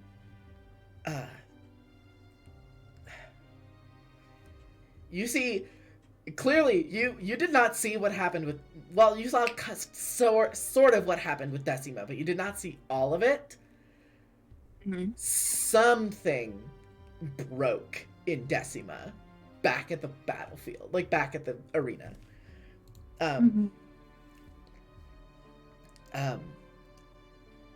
She says, I think there's one more thing, and she looks through the documents again. Let me see.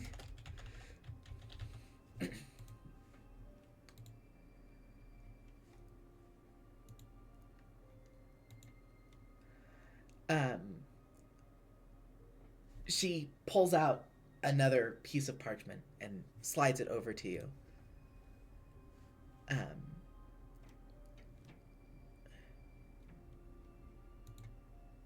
Okay, I'm making sure I have this right, because I don't want to mess up this document, because this one's important.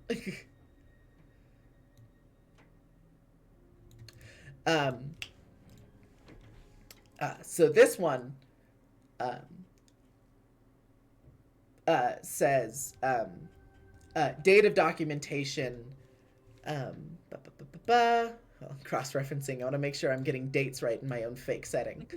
Date of documentation, year 488 post-ruin time.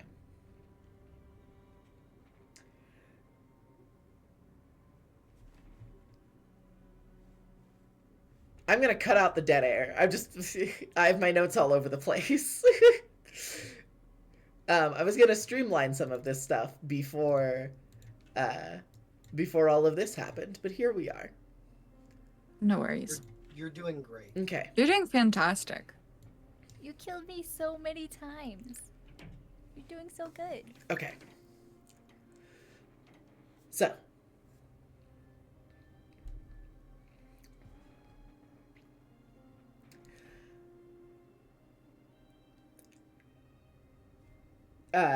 Date of documentation 488 post ruin time. Attack on senior cathedral leadership. Advise Blackguard protocol. Silent Sister Beneteg was killed today during an incident on Izun. A former member of the Order, a woman named Vasilia Asmodeus, returning from a failed sabotage of the sustainment engine, attacked and killed Beneteg during an argument. The argument began during a debriefing session where Vasilia was being reviewed over her 20-year deep cover operation among the Iridian Empire. Witnesses of the killing reported a strange energy signature around Vasilia, which seemed to increase with her agitation. Clerics among the sisters present speculate the source of those energies originated from Vasilia herself, manifesting as void anomalies. These energies were now believed to be caused by a partial sustainment applied to Vasilia while within the Iridian Empire, and that the partially completed process has triggered anomalous side effects. Vasilia fled immediately afterwards, injuring several more in attendance who attempted to stop her escape. Vasilia's current whereabouts are unknown. She should be treated with utmost caution. Therefore, I am calling for the application of Blackguard Protocol, the same engagement protocol used for encounters with void-born beings. Hereforth, we order that the anomaly, formerly known as Vasilia Asmodeus, should be contained, or should this prove unsustainable, eliminated. Now, point of order. This is Ibis's first time ever reading the words sustainment engine.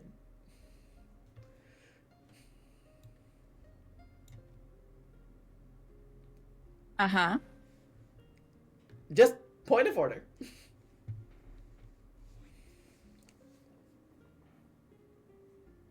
Her interest is piqued. Like, Also, Eyebrow raised. let me yeah, an eyebrow is let me raised. write down She- let me write down the name of the character.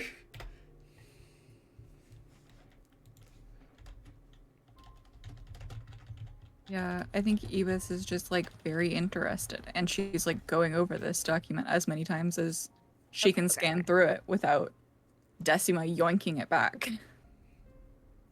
Okay. Eventually, shaken as she is, Decima realizes, and she's like, so, that is all the information you should need. And she takes both of those documents back. Give me an insight check real quick. I was gonna ask, like, Decima, are you okay? Is everything all right?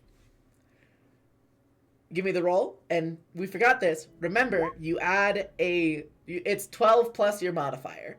oh yeah, Uh, it is So it'd be a technically 12. 20. plus So the you get a modifier, so 20. it'd be a 20. Okay, lovely. I love that for me. I did this to you.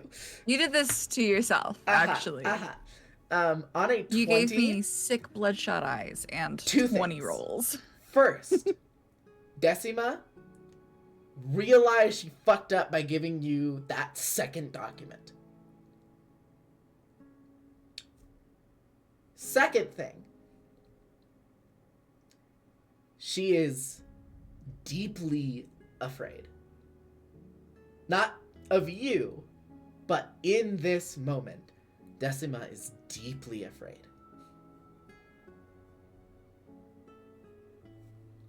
Can I tell if it's of anything, or is it just she is fucking shaking like a leaf? 20. I'm gonna say it to you bare bones. She is terrified of the Empress.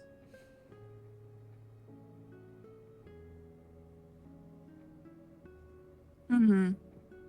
Well, who wouldn't be? Who wouldn't be? Not me. And this is where the foundations begin to crack. I think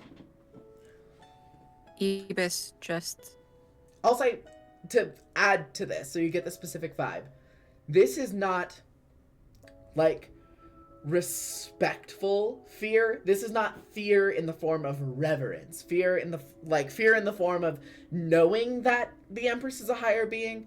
This is primal, instinctual fear. This is, in this moment, Decima is genuinely worried for her life fear.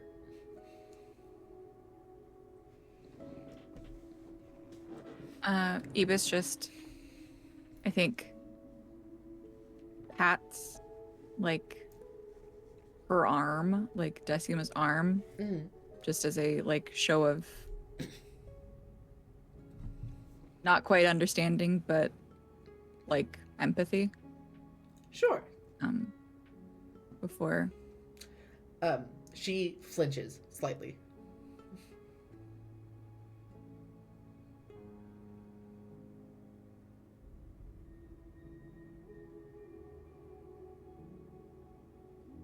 That was a lot back there, huh? Decima looks, and you remember when you looked her in the eyes earlier and she saw the state of you. She looked so smug and cocky and like definitely the sense like she was in on something that you weren't, and she knew something about what was going on with you that you didn't. And The Empress now that you're is- looking at her, she looks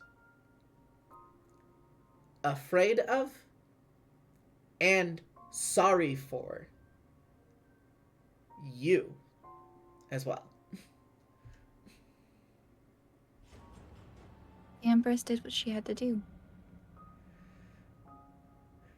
That's just how it goes, isn't it? It's just the things that have to be done.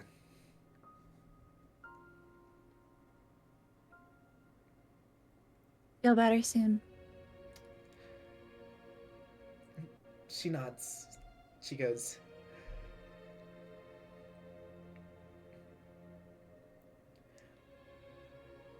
she goes to open her mouth to speak, doesn't say anything, and then leaves.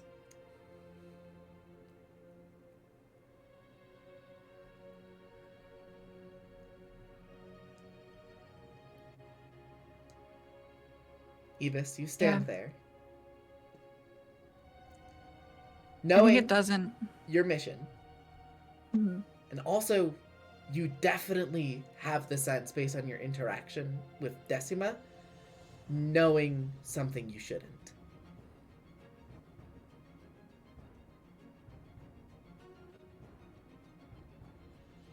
I feel like it should feel like a win, but instead it just kind of feels empty. Okay. We cut back to the arena. Kip, Lysandra, Tara, Galatea, and Tirfi, who Claire is no longer present, but Tirfi is here. Mhm. Kip, when do you start to stand up? Is it after the crowds have cleared out? They do not. Kip just doesn't stand. No. Okay. Eventually, if Kip doesn't stand, Tara's gonna pick them up.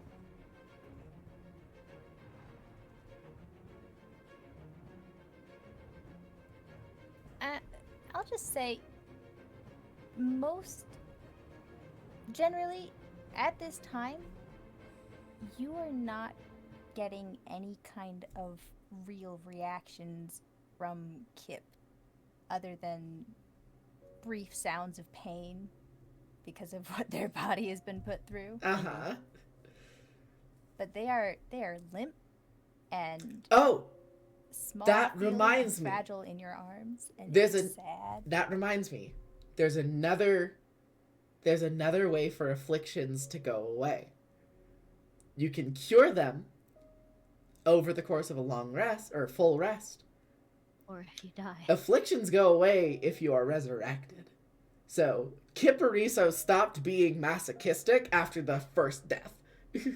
Okay, then can I take more stress? Yeah! So much. Okay, sure. So much. Minor, So much. minor, moderate, major, or monstrous. I don't think you're hearing me. I want to take so much stress. Okay. Dump it on me. Kip, roll a d6 and add 4 to the roll. Can I roll a d6 for every time I died? So 2d6 plus 4. 3d6. By my count, I died 4 times. Or at least fell unconscious. Oh no, you died 3 You times. fell but unconscious once. You died 3 times. So roll 3d6 plus 4. Oh my god. Okay. 1. That only rolled 1d6. Okay, hold on. Okay. I forgot. Okay, so 7 plus 4? 11. What's 11. what's your stress before 11. the 11 gets added? 0? Because he's... Or wait, hold on. No, your affliction is gone. Your Uh-oh. stress remains. Oh no. Then, I deleted the number. I don't know what it was at. Oh no. Okay. I want to say you're probably at your breaking point. You're probably at breaking. You were enough to have an affliction in the first place. You are at your breaking point. Yeah. So we're just gonna Probably put you at 27. 27 stress. Okay. Oh yeah, yeah, sure. you Okay. definitely hit it because of Okay. how low your Okay. stress score is. So, Yeah. first thing, roll a d10 for me. A d10? Yes. That's a critical failure once again. Okay. Kip. Now, this is interesting. This won't take effect until after you are out of your...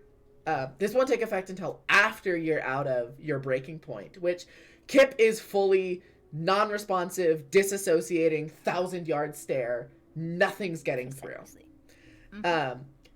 But Kip, once you leave your breaking point,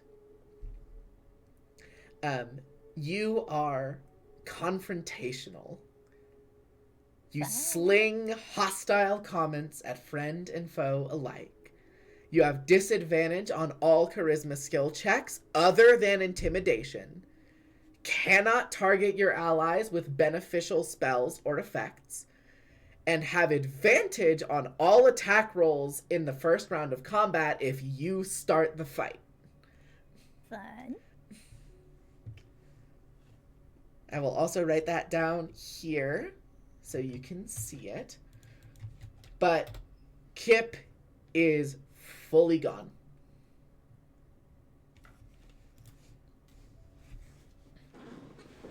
You are getting mumbles and grunts of pain and nothing else. I think Lysandra would probably tell Tara and be like, we'll take him home, get him a bath properly. I agree. I agree. Okay. Are we taking him to our home, or am I taking him to his home?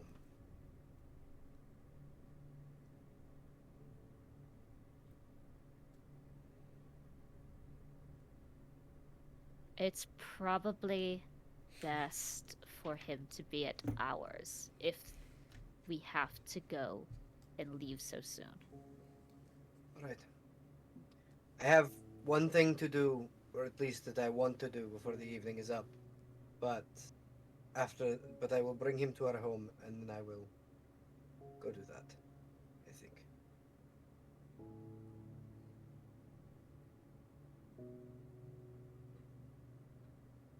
Okay. As Lysandra and Tara begin to step away with I will say, Capriso. Yes. I think she would pointedly look at, sure. She will direct her attention towards Galatea and Tirfi at some point. Probably if Galatea is still in I don't know if she is down at the ground at this point with us, or if she's still in the bleachers, the seating area. When you look at her, she is gaunt, cheeks sunken, her eyes closed. She is about to go to sleep in the bleachers. Okay. So she will telepathically tell you to come to the house in the morning. And then tell Tirfi the same thing, but vocally. Just come over in the morning. Got 10 nuts. And the short sweet, we have a lot of things to talk. She can't pointedly Also, look at Kip. Another thing you notice, Galatea is smiling. Okay. So, Lysandra, Tara, Kip head out of the arena. Tirfi heads back to her home. And at some point, Galatea, you head back to the Nobles District to spend the rest of your day with Aegle. Now, because it would be basically impossible for this next arc to happen without this, after this event at the Colosseum, 7 days are going to pass. Enough for there to be a full rest. At the start of the next session. Okay.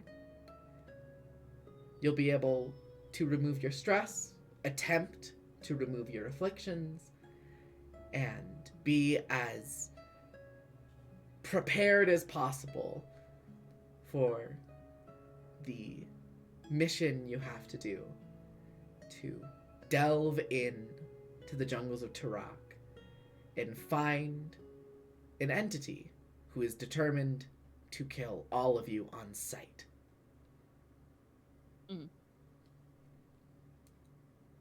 But for now, if there's nothing else anyone wants to cover, I got one thing. One more. Sorry. one thing from Sorry. Lysandra, you've got it. Sorry.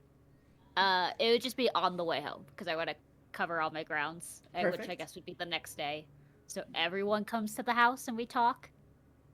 She would cast Sending to Okay. Ebis.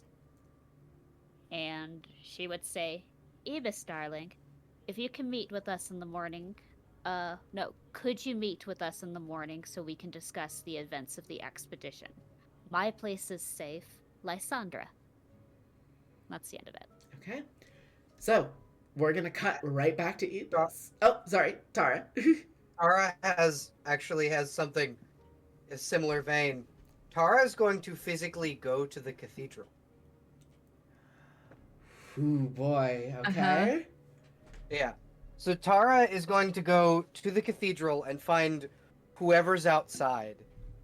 And just anyone who looks official and Yeah. go, pardon me. Is there any way I can get an audience with Sister Decima? You see a young little novitiate says, absolutely. I don't know if she's back yet, because she didn't watch Decima walk into the front door.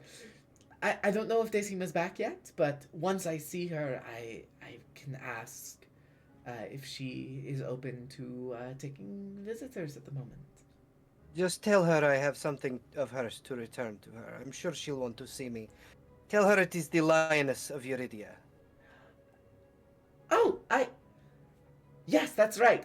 Unfortunately I did not get to attend the Colosseum because I've been guarding the. I love your work. Thank you. I appreciate it. It's always wonderful to meet a fan. Could you please? If you I will. Thank you. And Tara will wait. Because Tara's going to return her weapons. Okay. Ibis. Inside the cathedral. Anything else you wanted to do today? I want to respond to that message. Okay. And she just says,